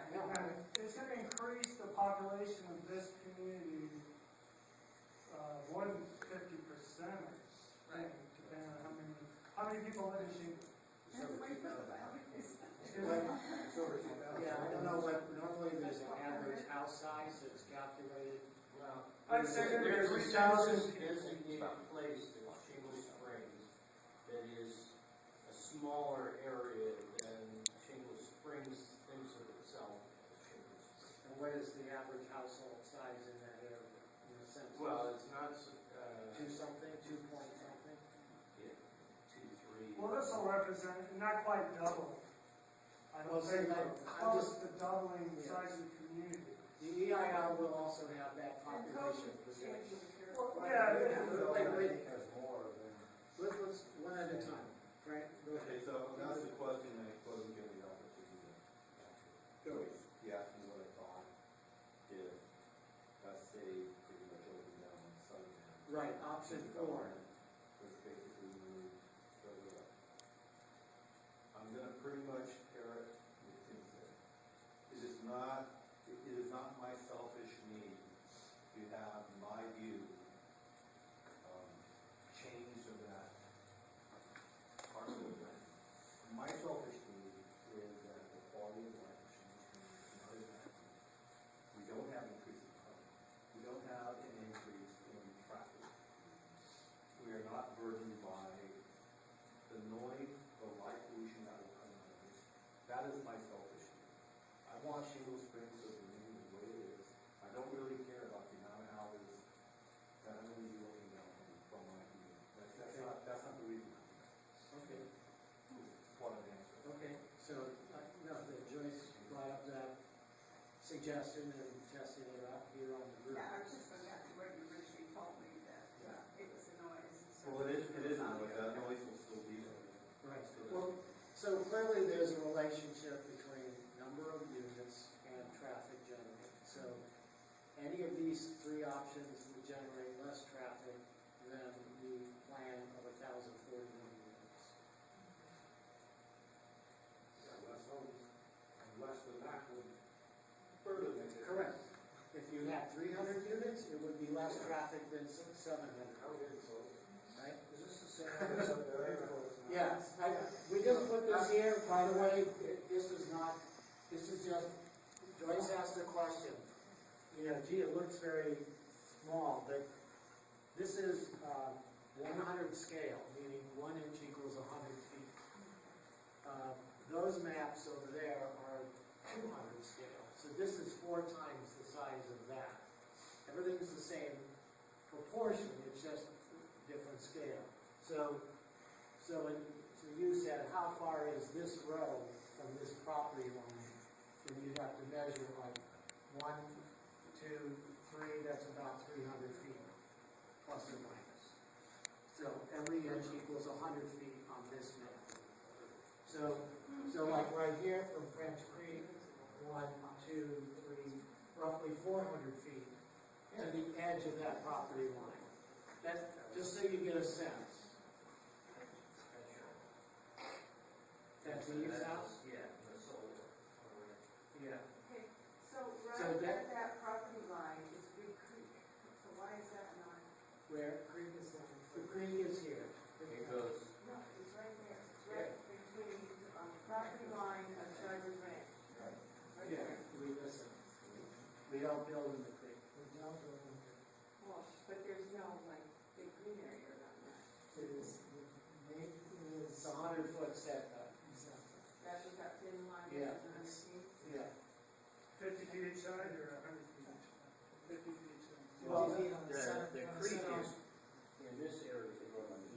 pretty much on the property. Right. Yeah. And that's also what we talked about, being able to do some setbacks on the properties themselves, because they're more. Whoever bought this could not build their house back here. We restricted, so it had to be somewhere on the, the western third. And these are also 2-acre lots down through here. These are 1 acres, these are 2 to 3 acre lots. So These, yeah, we purposely increase the size of those. what are these, two? 2 to 3s. And these are Ones. ones, Yeah. one here, Yeah. With a larger setback. with a larger, Increase the setback. Yeah. So, I mean, you can see the effect of the 40, from going from 30 to 40% open space. I'd like to say something. Sure, Susan. I appreciate what you guys did here. I see you guys did a lot of work. You guys are trying to be as considerate as possible, trying to put this together. And yeah, okay, we have some quarter lots there, and there'll be a ton more quarter lots, but anyway, slice it, it's still need low. There's way too many cars are going on, the population's going to be too much. It just does not fit this area. I'm not going to speak for the whole community, but people that I talk to, I don't think anybody's going to buy into this. Yeah, I think there's no middle ground. And that's my opinion, but this does not fit Shingle Springs and what this community wants. So, in your mind, I know a lot of everything look like this, would that fit? That would be getting closer. You'd be getting closer. Oh, I Like see. dark brown. Is that a possibility? Are you guys entertaining the possibility of making everything look like that? Not, Or are we just having Well, are we just wasting our time? let me, if I could, just sort of try to put some context from our side too. And it's one of the things that we, from day one, we understood that the number of units was a major issue, but it was also articulated as a rural lifestyle question about how it would affect people's lives. And so we went into a great exercise of trying to understand what that meant. We talked about the appearance of the roads, we talked about setbacks, we talked about styles, we talked about all of the different components. And we didn't bring it back to go through it again, but we took input to say, what is it that when you drive by you want to see? How is it should be developed? All that. And so part of the question is to move a project that didn't reflect what people were thinking, look rural and felt rural, to one that could meet some of those expressed issues. And I see you shaking your head, Frank, but we spent time to try and articulate and understand. And it's okay. I mean, you don't, again, when we started, we understand you're not going to agree. But I'm actually a little disappointed and surprised at the level of I guess I was hoping for at least a sense that this represented progress in a manner that both on the total unit count, but also on the appearance of this, what it's going to do with the walkable community, with the bike paths, with the trails, and with the idea that it's for everybody's benefit. And to take some of the bikes off Old French Town or French Creek, to let people walk to the school and actually have a pathway that people could use to do things that make it work for a community, for someone that lives there and involved there. so just before we go, I know others have comments, but because sometimes we don't get to show all the images in this group. And these landscape images we collected from actually surrounding this project. I mean, you might recognize this property. This is off French Creek Road. This is off French Creek Road. A number of these are pictures from the immediate surrounding property. So the idea is that these would potentially provide the direction for landscaping. It addresses what Joe was bringing up, the rural character. Let me just go through these. Again, these are all images from the surroundings. This shows the roadway section and the trail section as a possibility, and we showed that along the main spine road, and then coming down here, and coming down here. So you have this condition where there was no cars, and you have this condition where there would be cars. So I just want you to have that. I mean, because, I think that Joel's right. Rural design was an issue, but the way you define rural is in terms of number of units. And I get that. And there's no, you can't turn 700 into 100, it's still 700, it's a difference of 600. But the rural design issue can be addressed through some of these different design techniques. I'm not saying we like them or dislike them. You guys are missing the point. What was said last time, and your son said it very well and emphatically, was there's a huge elephant in the room, that's number of units. This is all a big, huge one. And it was reiterated, and a whole bunch of it, I don't think even made it to the video. It was very clear to you guys that this is all a bit nice. This, I think your son actually said this is nice and all, but the huge elephant in the room, which is number of units. You guys can't answer that, so this is all just What is the words. lowest you guys could get? So, And so it'd be a feasible project for you. you didn't answer at the time. And so for Joel to be here, I'm confused as to why you're disappointed and why this is a surprise to you. I'm not surprised. Because it was made very clear to you guys. It was made very clear to you guys all along, and hey, you came out of 690 units, and now you're acting like this is a big surprise that you guys think that's a lot of units. I'm not surprised you think it's too many units. I mean, I think you think anything more than 100 units is too many units because you have a concept of the zoning driving this thing, and I have a concept of the different issues. So I understand where you're coming from. I guess your question, again, we tried to explain this and what is the lowest you can go? Well, it depends because you've articulated that there's a road impact. Whether it's 100 units or 800 units or 1,000 or 600 or 200, there's an impact that has to be assessed and there's a cost with accommodating that. And if the cost of accommodating 200 units is too great for 200 units, then it won't work. If the cost of accommodating 600 units works out because 600 units can pay that cost, then that's, and so we don't know because you don't know what the mitigation is going to be and what the impact is until you do the analysis. So we're working to get an analysis that we can come back and say, this is the way to go. Why is there no option then with lower, what is it, 300, 400 houses? Because he said it doesn't pencil out. But they don't know that then, you're saying he doesn't No, know. right, but that doesn't seem to. Well, no, I don't know it instinctively because I don't know what the impact would be and what the mitigation would be. But as we've talked about within the IR process, there are levels at which you analyze it. And you need to get started on the analysis. We stopped because clearly the 1,000 unit was something that was so out of the box from your perception. And we hadn't identified 1,000 with what road widths that the community wants and what needs they have in the internal. So there were issues that we thought would be something we could address before we took our next look at it. So there's no question if this is a project that is better than the 1,000 and does have some of these issues resolved in a manner that makes it more palatable, that's where we get to the next step, which is put it in the IR. It would be a project, there would be a less dense project, it would be a more dense project, and the analysis would proceed from there. And then we all have the benefit of that to have further discussions. So you're saying you're going to propose a less dense option or no?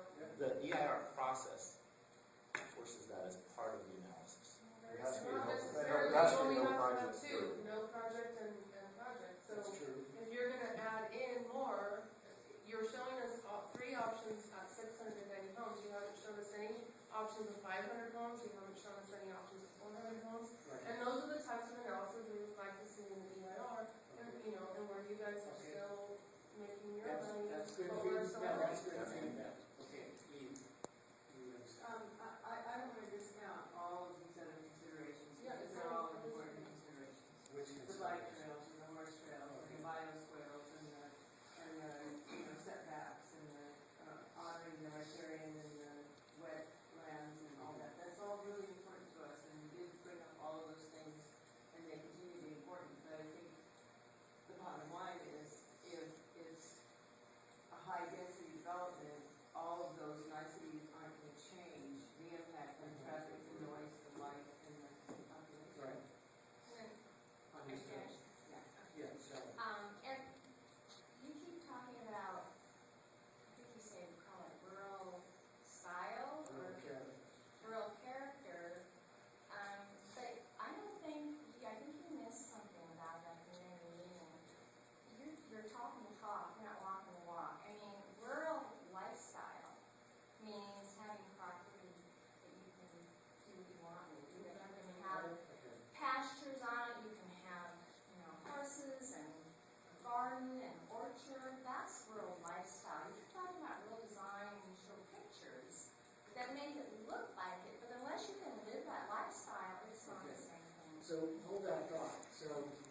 take a look at this. This is the existing parcelization. So, would you, obviously these people cannot have those, the people who live Yeah, here. on the one That was a street, product okay. of- All the rest of us who bought all the houses around us. You do what you just described here. And you know, that's a gated community. God Yeah. knows how that ended up Yes. there in Shingle Springs. That This is was, gated? that's Yeah, a that's mistake. Hacienda de Oh. That's a mistake. Those are still bigger lot sizes than. It That doesn't guy, fit in. that guy came up from the And I know video. people that live there and everybody's great, I know but that. it's like, That's not rural in your mind. No, that's, those guys are segregated from the glorified town suburban. behind gates and locks Okay, and so, concrete driveways. okay, so this is an anomaly, this is an anomaly, this is an anomaly, this is not, this is more what you're talking about. It's more what we're talking about. And what about this? Yeah, what about this? People have, I want to tell you, people have one. Believe me. Yeah, the ones. It's a really narrow, crappy road, it's just a tough lot. That's an interesting pattern, I don't know why they would have done that, but somebody did. I guess to maximize the sale of the land, because that way they each had access to French Creek Road, they sliced it up as thin as they could. A lot of the parcelization in the county, in Shingle Springs, and it came apart by the families that own the land, and they just parceled it off. And so you get this, you know, there's no planning associated with it. No, Like, that's also, part of rural character is limited planning, honestly, and I'm not dissing that. Organic growth, or whatever you want to call it. Whatever you want to Yeah. call it. And somebody snuck this in, somebody snuck in a variety of things, and it started to erode that character that was more like this. Now we want to stop the sneaking in. Well, somebody, They're not sneaking in here, they, they're in front of us all.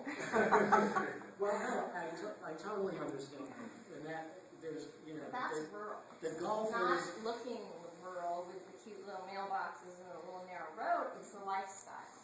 true, it's a cosmetic versus the underlying lifestyle, Yeah. cosmetic. Can I ask a question?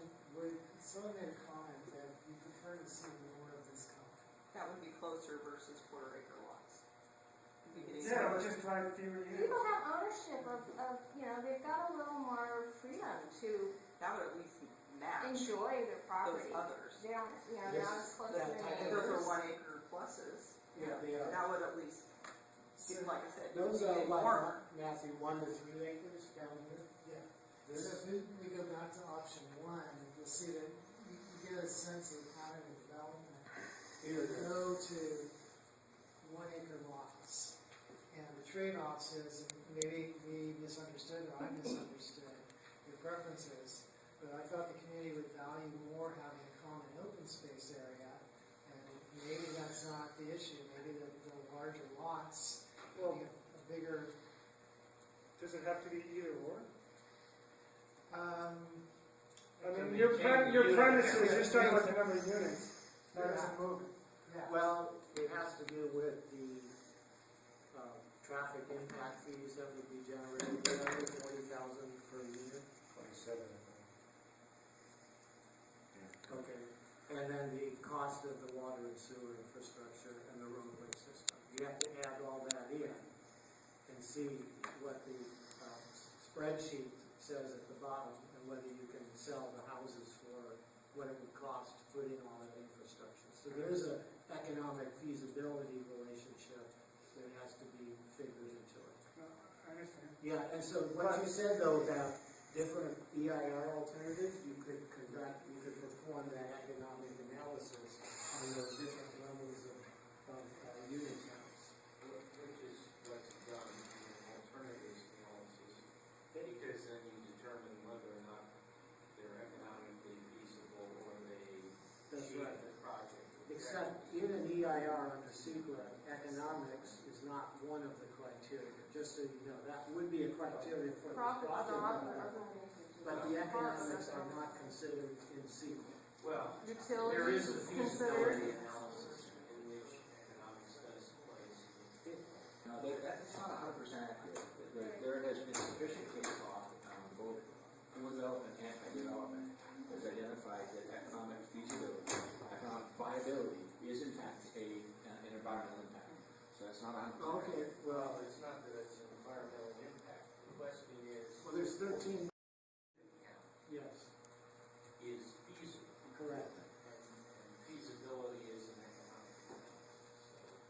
true. That's more accurate than standard. That's an accurate. I would agree. So, I mean, back to what Matthew was saying, I mean, I don't know, that's up to the development team also. Would, is there an alternative that is feasible economically, environmentally, that would have a lower unit count with larger lot sizes? And what is that lowest, what is that number?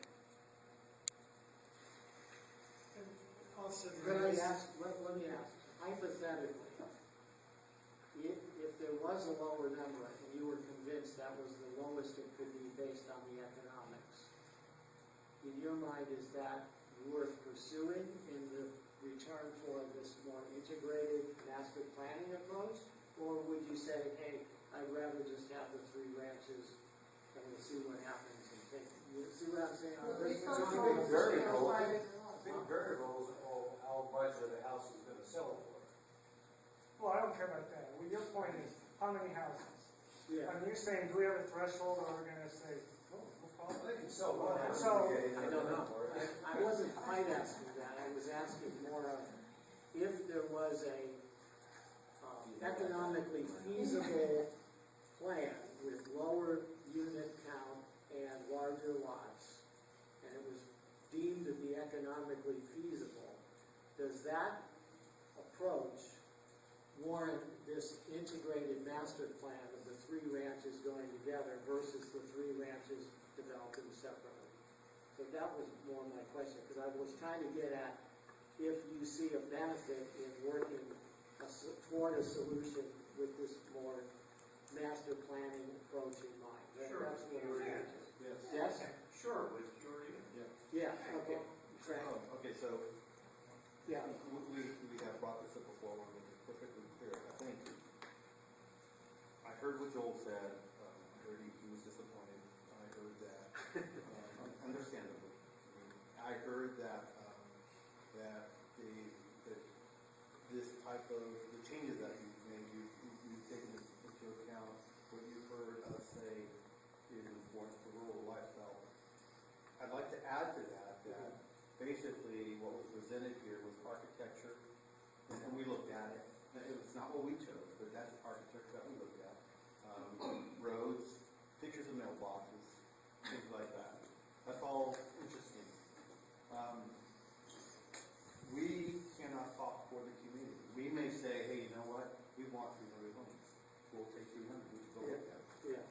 That's not going to work. I think in the reality, unless you want to continue doing this and scratching your heads and feel like you're beating your head against the wall and continually being disappointed, and we're being disappointed as well. Okay, I would say sharpen your pencil. Look at what's the least amount of homes that's economically viable for you to develop these 3 parcels. Have another community meeting because we can't talk to the community, right? That's why I have huge heart pain when I see this thing saying the San Stino community meeting. It's not a community meeting. We want to make that perfectly clear. True. Okay. And we can do this over and over and over. We're not going to get anywhere. Yeah. The community has to decide. A presentation has to be made to them, and I think that's the way to go. Okay. No, that's very, very. And I appreciate that, Frank. I really do. Again, when we entered into the process, we didn't know where we were going to end up. I don't think you knew, and I don't think we knew. Yeah. We're sort of trying to feel our way to understand. And the beginning was the next step. Well, we certainly couldn't lead with the next step because we had no idea where we were going to come Frank from. was suggesting an approach. Bill was in. At that first community meeting, I don't think it was anybody here, somebody got up and suggested something about along the lines of the Greenstone Acres, which is very upscale, private, $1 million homes, 3 acres or so forth. Was that a good example or a bad? There didn't really seem to be, people seem to be, sound like they were okay with it. So Greenstone Acres? We're middle class now. Do we really want people driving around their Mercedes SUVs and their yoga pants?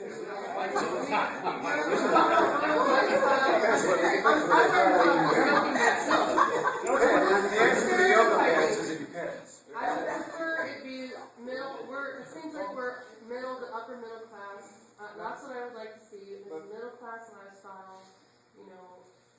I don't personally wanna see $1 million homes, maybe one or two, you wanna put a couple 5 acre or 3 acre ranches with, you know, a couple $1 million homes, that's fine, but I don't want a whole community of $1 million homes. One, it's, who can afford that, I don't know why, unless you're gonna build for the kings like they're doing out in Rockland.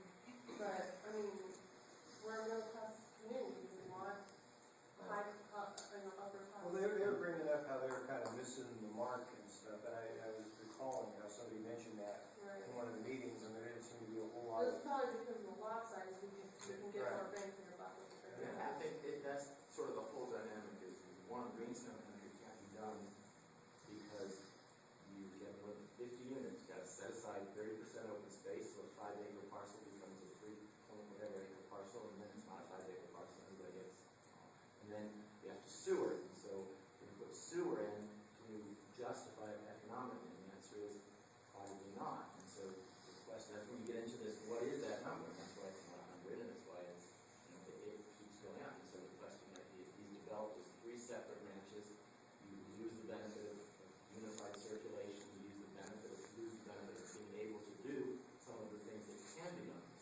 So it's a trade-off. I'm not, you know, again, there's no magic. It's just all hard work in different pieces. But you're right. If you try and develop them separately, and people wait for custom product to come in and you develop in that fashion, then it's a different person that may not be your people anyway. Maybe more Hacienda de Estrellas people. It may not. And so it's the whole economics of it are a very interesting thing. The price points on these homes would probably be consistent with what you're talking about. So is Hacienda's So it's Estrella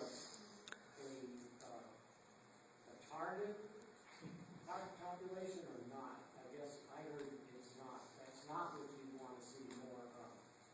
Is that accurate? They shouldn't have, their homes aren't that excessive, I don't think. No. I think they're excessive cars are dated, I mean, the people there seem perfectly nice, I don't know why they have to date this. A lot of voices, a lot of voices are saying no high density. That's like a thing that you gotta hear. That's the one thing you gotta hear. And that's like. Well, I didn't know if you consider Hacienda's high density. I'm not. You consider that high density? Not necessarily, I don't know. Well, I would say quarter-acre lots is high I'm just trying to make sure you're hearing it clear. It's not rural, it's not rural. I would consider it a rural neighborhood. It's more. Better than that, though, in my opinion. I wouldn't be opposed to ranchettes all over. I wouldn't be too opposed to that. I would be nearly as opposed to that as I am. And then the whole gator, I think, is kind of. It's I exclusionary. don't know if that's even that popular anymore. Everything is pretty much open. It starts with someone like you. I'm gonna be working on getting my neighborhood. wait, so I wasn't, Alright, and maybe that's something the community needs to weigh in on. So- so the lot pattern of that Hacienda's is not the same. Is that what you're saying? I don't care. Me personally, I don't care. I just don't want the high density. But did you consider that high density? As a relative step, I could. How many homes are on Hacienda, Posadas, whatever, you know? I mean, it's counting, that's like. And I brought up Greenstone Estates, not Hacienda. I know, but Yeah. I was asking the question, you didn't want high density, but high density is defined either by the county planning code or by your own perception. I'm saying in the list of priorities, people are way more against high density than they are for putting aluminum model windows in the front yards. I get that. I'm moving on to another subject. So, I want to make sure you got it. I'm going to take the windows off. So now Mailbox. I'm asking, do you consider Hacienda's high density? I haven't been understand. What do you So think you're not that? asking us if we consider I think rural or it's not. medium. Yeah, we're trying to determine, we don't want high density, we Medium want or low high. density. No, I'm not saying we. I'm not trying to speak for No, the this group. I'm group. saying what I hear loud and clear, what you guys should be hearing is the thing everybody hates the most is high density. But I don't know, how do you define high density? Not seeing your neighbor's house. Not seeing your That neighbor's- is high density. Half that density is high density. Is So this you can less now your kids density? and not be afraid someone's gonna come and come on you. Is this Well, Is this less density than 1,000 is? What? Sure, you can't. Sure. Yeah, you compare 1,000 to 700, 700 less than 1,000. Basic math. I think there's alternatives. We should make 450. We're not here to negotiate. No, I don't know what, There's another community meeting coming up. No, where is it? Well, Well, hold on. Okay, Jill. To me, this is me personally, I would be okay with a little bit bigger buffer lots. You want to do a little bit of clustering around those roads, you know, I'm okay with a little bit higher density as long as we keep the trees. You get a little bit bigger buffers and maybe lower the number by 200, and I think that might be a project that we could, but to me, I would be able to live with, you know, maybe not the upper section, you could do a little bit higher density, maybe take the higher density of option 3, make these buffers along French Creek, you know, 2 or 3 acre lots as well, and expand it in more, and then have your clustering up where your wide road is, and then through like option 3. That's my suggestion. You cut it in half. And have the number be lower, not 700. So, we were saying 680. 687. No, we're gonna give a safe number. 600 Right. Yeah, you could have. Why didn't you? Say that again, just recap. You were saying more. Okay, larger lots along the buffer areas. All the buffers. No, just mostly along French Creek Okay. and then around the south area. Here. Yes, and then put like in option 3, have your higher density, a little bit more clustering of higher density in there. In where? In the upper area. Up in here. Northern area. So more lower. No, that's what we originally talked about, was having Okay. more larger lots there and doing your cluster high density up in the north area. Even, okay. And not having that high density in the middle and southern portion, even though you don't have high density in this portion. Yeah. So if I'm trying to make sure I understand, just if you're saying that those are quarter acre or 10,000, whatever up there, and you want those to be larger, These, to be larger. A little bit, maybe. And That's then, how that takes your number down. I mean, and then, obviously, but it you takes could have more, lots on them. That was, the mix between 1 and 3, what was left out. she's saying, yeah. Because this one shows If you repeated this pattern, all the way up Here. there, yeah. Yes. Okay, keep going. And then repeat opposite. That's my suggestion. I don't know how everyone else feels on it. still a broad buffer. I think that was more of what we originally talked about last time. Okay. But not 700, we're looking at a little, Yeah. 200 less, guys. Okay. We met in the middle, I think, you know, a lot of us are between 100 and 300, you guys are at 700, somewhere around 500. Maybe easier to take, I know people want it lower, I'm trying to get this straight. I would prefer it to be under 300 personally, but, you know, if we're gonna give and take here, Okay. you know. Well, we're not here to give a take. We're just looking at it in a raw concept. Well, that's what the point of this is, they're not. Ain't my driveway at all. Do you want a video?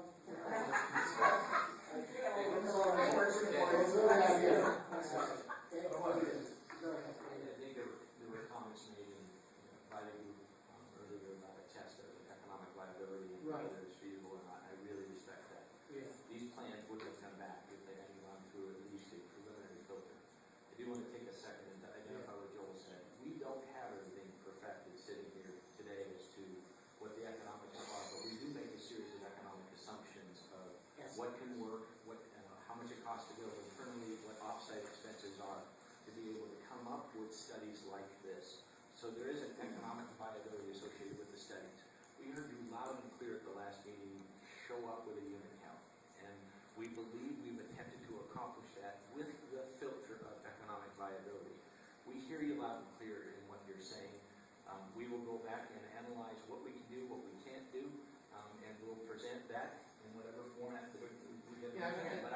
just needed to understand that this wasn't, and somebody was saying we're wasting time.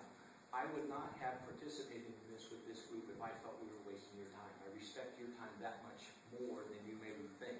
We put a ton of work into why Joel was disappointed was not the feedback. We loved the feedback. And we know that there are issues relative to lifestyle, relative to impacts that have to be analyzed. But we're committed to the process. And we're committed to staying with this, not necessarily this format.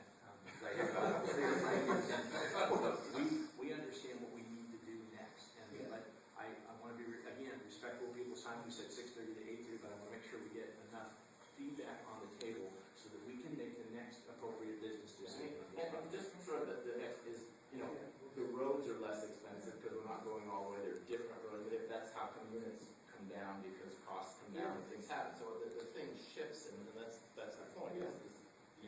But I did want to give one feedback to the comment that was made by increasing density up to the north. We have done market studies, and market studies are a snapshot in time of what we think a crystal ball might look like in 2, 3, 4, 5 years. The feedback that we're getting now is that there is something magical to a 10,000 square foot minimum lot size. Whether that's right or wrong, that's what we know today that generated this information. Are we willing to go back and revisit it? You bet we are based on this feedback. But we will have, any assumption we make has typically a good set of kind of documents and criteria below it. And that's what leads to this type of an exercise. It wasn't yeah, it wasn't just kind of... Okay. I guess my mind is not there on those 4 acre lots, because to me, I've seen them and they're a pain to do anything with. They're not big enough to really run livestock to keep them clear. And they're too big for a yard. And so you've got all this no man's land of mowing weeds. And to me, I wouldn't buy a place like that. I would rather either have a designated yard or more land. But what we think, and I think that where Daniel was going with this exhibit, is that there is value in that, with the setbacks and the rest of it. So again, it's our assumption based on what we've done through market analysis at this point. And again, that's like, who knows how big the crystal ball is. Bill, I don't have a crystal ball, but I'm going to try to imagine myself in the shoes of one of your investors. Rewind back to the last time we all got together. The big question, which everybody had, which you wouldn't give us the answer to, is how many lots are you going to build? A whole bunch of this feedback could have been gained before you went through all the work to come up with the 3 options. I'm not sure we weren't there yet until we got through the process. Well, but one of the biggest factors, to me, the biggest factor is how many lots you can build with. And that's, to me, that would have been something that you should have worked out a lot earlier.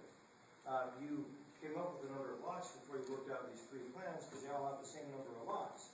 If you could have come forward with that right in the beginning, that would have been probably, you'd be way ahead of the game. Beginning of what? When we first, like at the last meeting, the last time we got together, if you guys would have given us a number of lots at that point, then we would have been, how long was that meeting? If your only feedback is 5 acre parcels, 120, whatever is lots, if that's the only, okay, then. Well, that isn't what you've heard. Well, but what I'm saying is he wants us to come with a number, and If you didn't come up with a number last time, you could have come up with this number last time. No, I don't think so.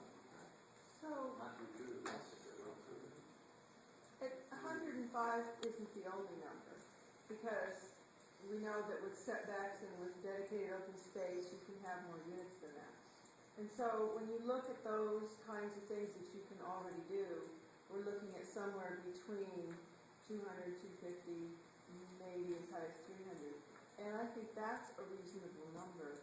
And I think the people around this table who are not the community, we're just a few people, Very small. are looking at that being a reasonable number. Not 700, not 500, but somewhere below 300 and hopefully like 250, somewhere in there is a reasonable number. Would that though even impact the traffic so significantly that you would have to pay all that money, or Very likely could. Well, it definitely, as Joel said, when you rescope the project, all those numbers change. They're all interrelated. So you have to do the calculation. and your infrastructure are gets you going to allocated propose over an fewer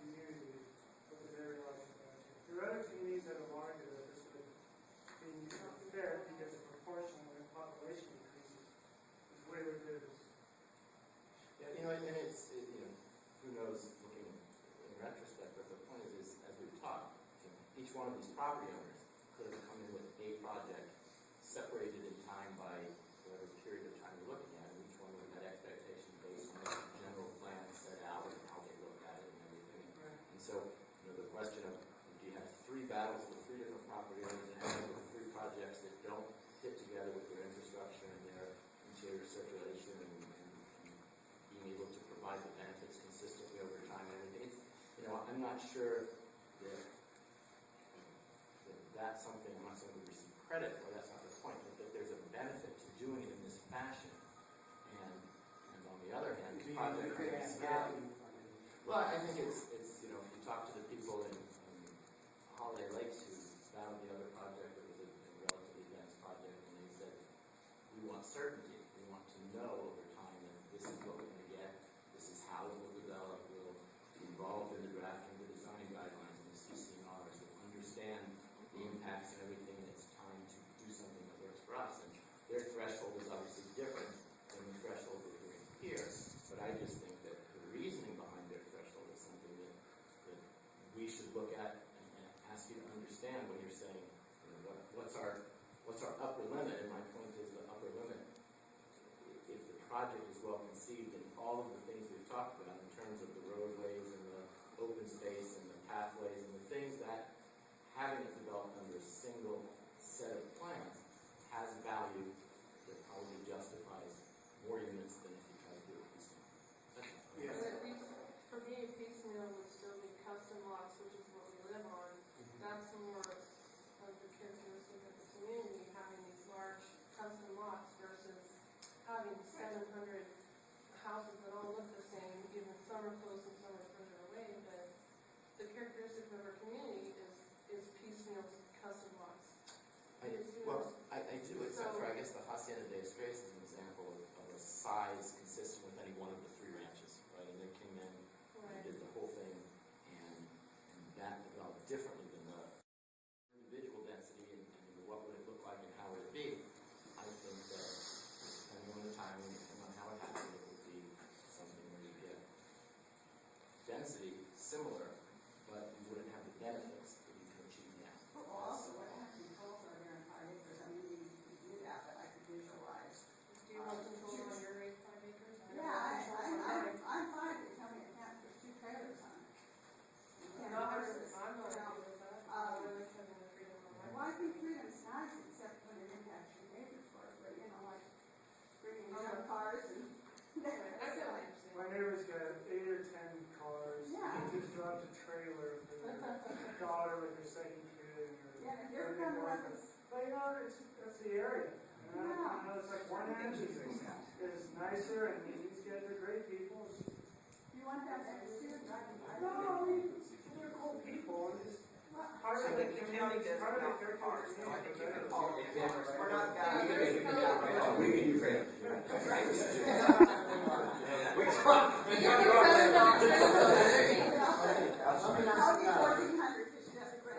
We're going to try to wrap up here. It is already almost 9. So, in terms of some of the map sizes, is that helpful size? It's big and it's hard to manipulate, but is it helpful in terms of better understanding the project? Yes. We could easily With get. the scale, it's easy to. Yes. It's easier. That's 100 scale. 1 inch equals 100.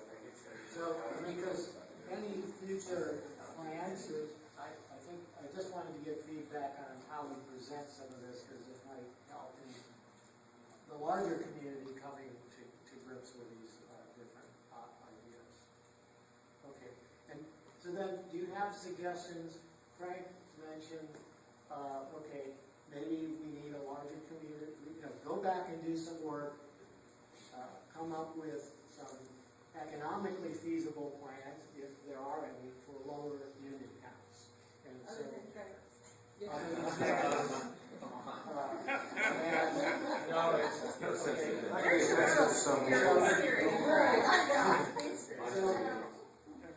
as long as they're airstream or No corn. yeah. So that's direction. The other is potentially another larger community meeting of some type where everyone could get to see those alternatives. Joy, I think you were agreeing with Frank in some ways about having, coming back with some lower numbers of units, and you suggested some. And others, sure, the lower the better. If we do a big community meeting, at least tell them that we're not really jerks and mean people, so that at least I don't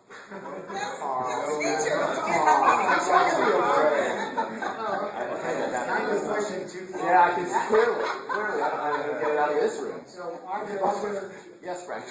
No, I'm not gonna tell them. So you've been to every community meeting this group has sponsored, and I think you would say that the tone of the presentation is balanced, moderate. There may be accommodating occasional firebrand speeches of people like Bill. But you know what, Joel, you're actually, I agree 100% in terms of what you put on and what you've worked as a group, and obviously the fact that we can get heated and then calm back down and come back to it and engage, and I really do appreciate it. I was actually referring to some of the terrible developer comments that were made by people not seeing it. But no, I do think, and I want to thank you again. Our opinions, and they're done pretty well. I think that if you look at communities like Alamo, like Ojai, like Arinda, that are rural communities in the middle of a high-density area, those are there because people like us said, no, we don't want the high density in our community, and that's what was done. Arinda, California. Yeah. And that was a model for what we were after. And maybe we need to convey that a little bit better. But that is absolutely, because I grew up in Berkeley. Well, and some of that is perception versus, what are the lot sizes and what are the, and it's all over the place ultimately because it's developed over It's time. out there, Joel. You're making yourself lose focus of what everyone's pointing out. Density.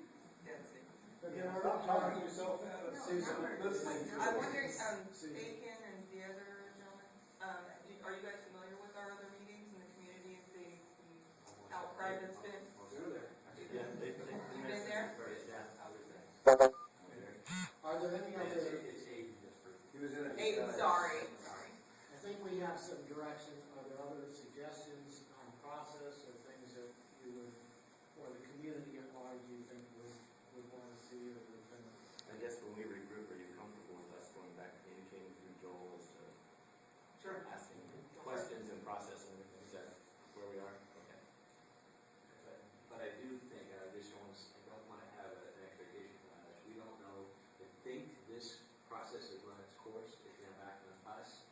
And with respect to Frank and Tim, we need to come back with what we believe is an economically viable project and tell you exactly how we're going to process that project in probably a larger format, whether it's the full-blown community meeting or whatever. But we owe you that, and we'll communicate that back to Joel. I do think we sort of have earned with each other the sense of transparency. Could you shoot over the number of units before you go through the process of making all these maps? That might, take care of a lot of problems really early. But, if you keep putting the gun to my head, the number's going to be 690. So let me just stop right now and have a chat with. I just think, please, listen for a quick second. We have to go back and do our work, taking into consideration every one of your comments today, which we will do. Then we will communicate back with Joel with exactly how we're going to move forward on application for this project, and we respect every word you said. So you're not going to let us know when you know. We don't know how we're coming back to you, but we appreciate it. We do know what you want us to come back with. We got it. We'll try to figure out the best way to approach it. Are you saying you don't want to go to another meeting? I'm just saying, at some point prior to all this design, they're going to have a number of units in mind. Why don't leave us out on that? I know, but the problem is, and that's one of is a number in isolation by itself without a plan, without an understanding of what. How is that fair? You know, I mean, we don't know what the impact is, the mitigation. If you just want a number, I don't understand what you're going to apply that in regardless. You know, called me up and said, hey, when you come to the meeting tonight, we're pushing 680, I'd stay at home. Yeah, that part, yeah. I said, forget it, we're done. Okay, we understand that. Yeah. I heard And that. he come back at me and say, hey, great news, I got it down to 630. I'm like, forget it, we're done. We get that, we'll even say that to you.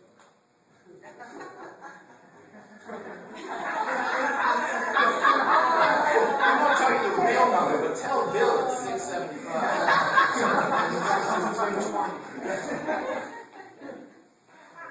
Okay, 1,047.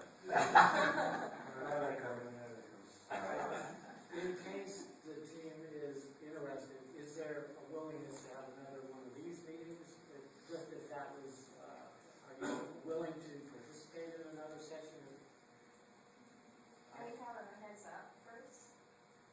Instead of springing it all, I mean, can we then have the choice of whether we want to come or not? As far as having sure. some information. Sure, we can Like do that. what Bill's talking about. Yeah. Okay, well, we'll find out later. But So if information is provided, we would be open. As much as you don't believe the kind of the effort that we put into this meeting. Oh, no, you it's put it was specifically set up to put the process and the planned results out on the table. It is so difficult to try to get that out early without the presentation, without the benefit of the work that they put into it.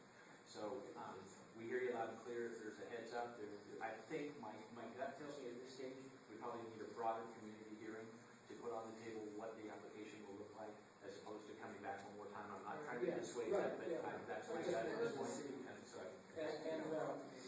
that's right. Even for the day, we were making a lot of these changes and graphics up to the last minute. So I mean, Let me address Bill's concern a little bit from a planning perspective. It makes a big difference in an economic analysis what size and what the location relationship of the lot are in terms of providing infrastructure. Makes a big difference if you're going to, run a water line all the way, in between large lots as opposed to having a cluster of smaller lots with the same total number of units. It's 100 units, and there are 100 units right here. You're going to have one cost figure that's going to be substantially less than if you had 100 10-acre lots or 7.5-acre lots of 600. So that to go back to the term of art of an iterative process, the relationship between the lots is essential to do the economic analysis to figure out the cost. So you can't do one without the other. You can't have a number of lots in isolation. And how about planning? yeah. I understand exactly what you're saying, Joel. I think there's two sides of the same coin. I think on one hand, you need all that information. Yeah, you could start with an assumption of numbers, but it really, until you have it laid out in the physical space, it's very difficult to cost it out. It's a true statement. Okay. I think it's Daniel, thank you. to stop. Thank you all very much for coming out. And we will proceed accordingly as Aiden and Joel and others have indicated, and we'll stay in communication. I did want to observe, and I think it's fair to say that there are significant changes and improvements in terms of the look and feel of the project, and we appreciate that. I mean, I appreciate it. I can't speak for you folks, but I think It's a lot of work into it, and that, like I said before, very much appreciated. Windmills notwithstanding, there still are some improvements. It's significantly different in character. And if it was 300 units, we'd probably go to Guinea. But we need to give ourselves credit because a lot of the stuff we're recommending reduces the costs. It does.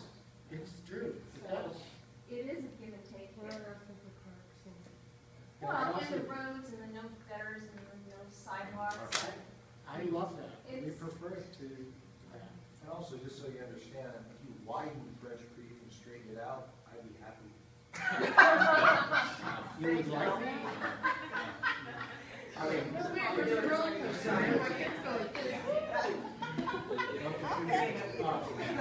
Joel, thank you very much. I appreciate that. Just one comment from the development team, if you don't mind. It was really Joel Ellenwood that introduced us to MIG and brought them into this process. So Joel, thank you very much for that. MIG, you guys did an excellent job. Tough assignment. I think you kept kind of the needs of the community, the needs of the development team to heart, and I really appreciate that.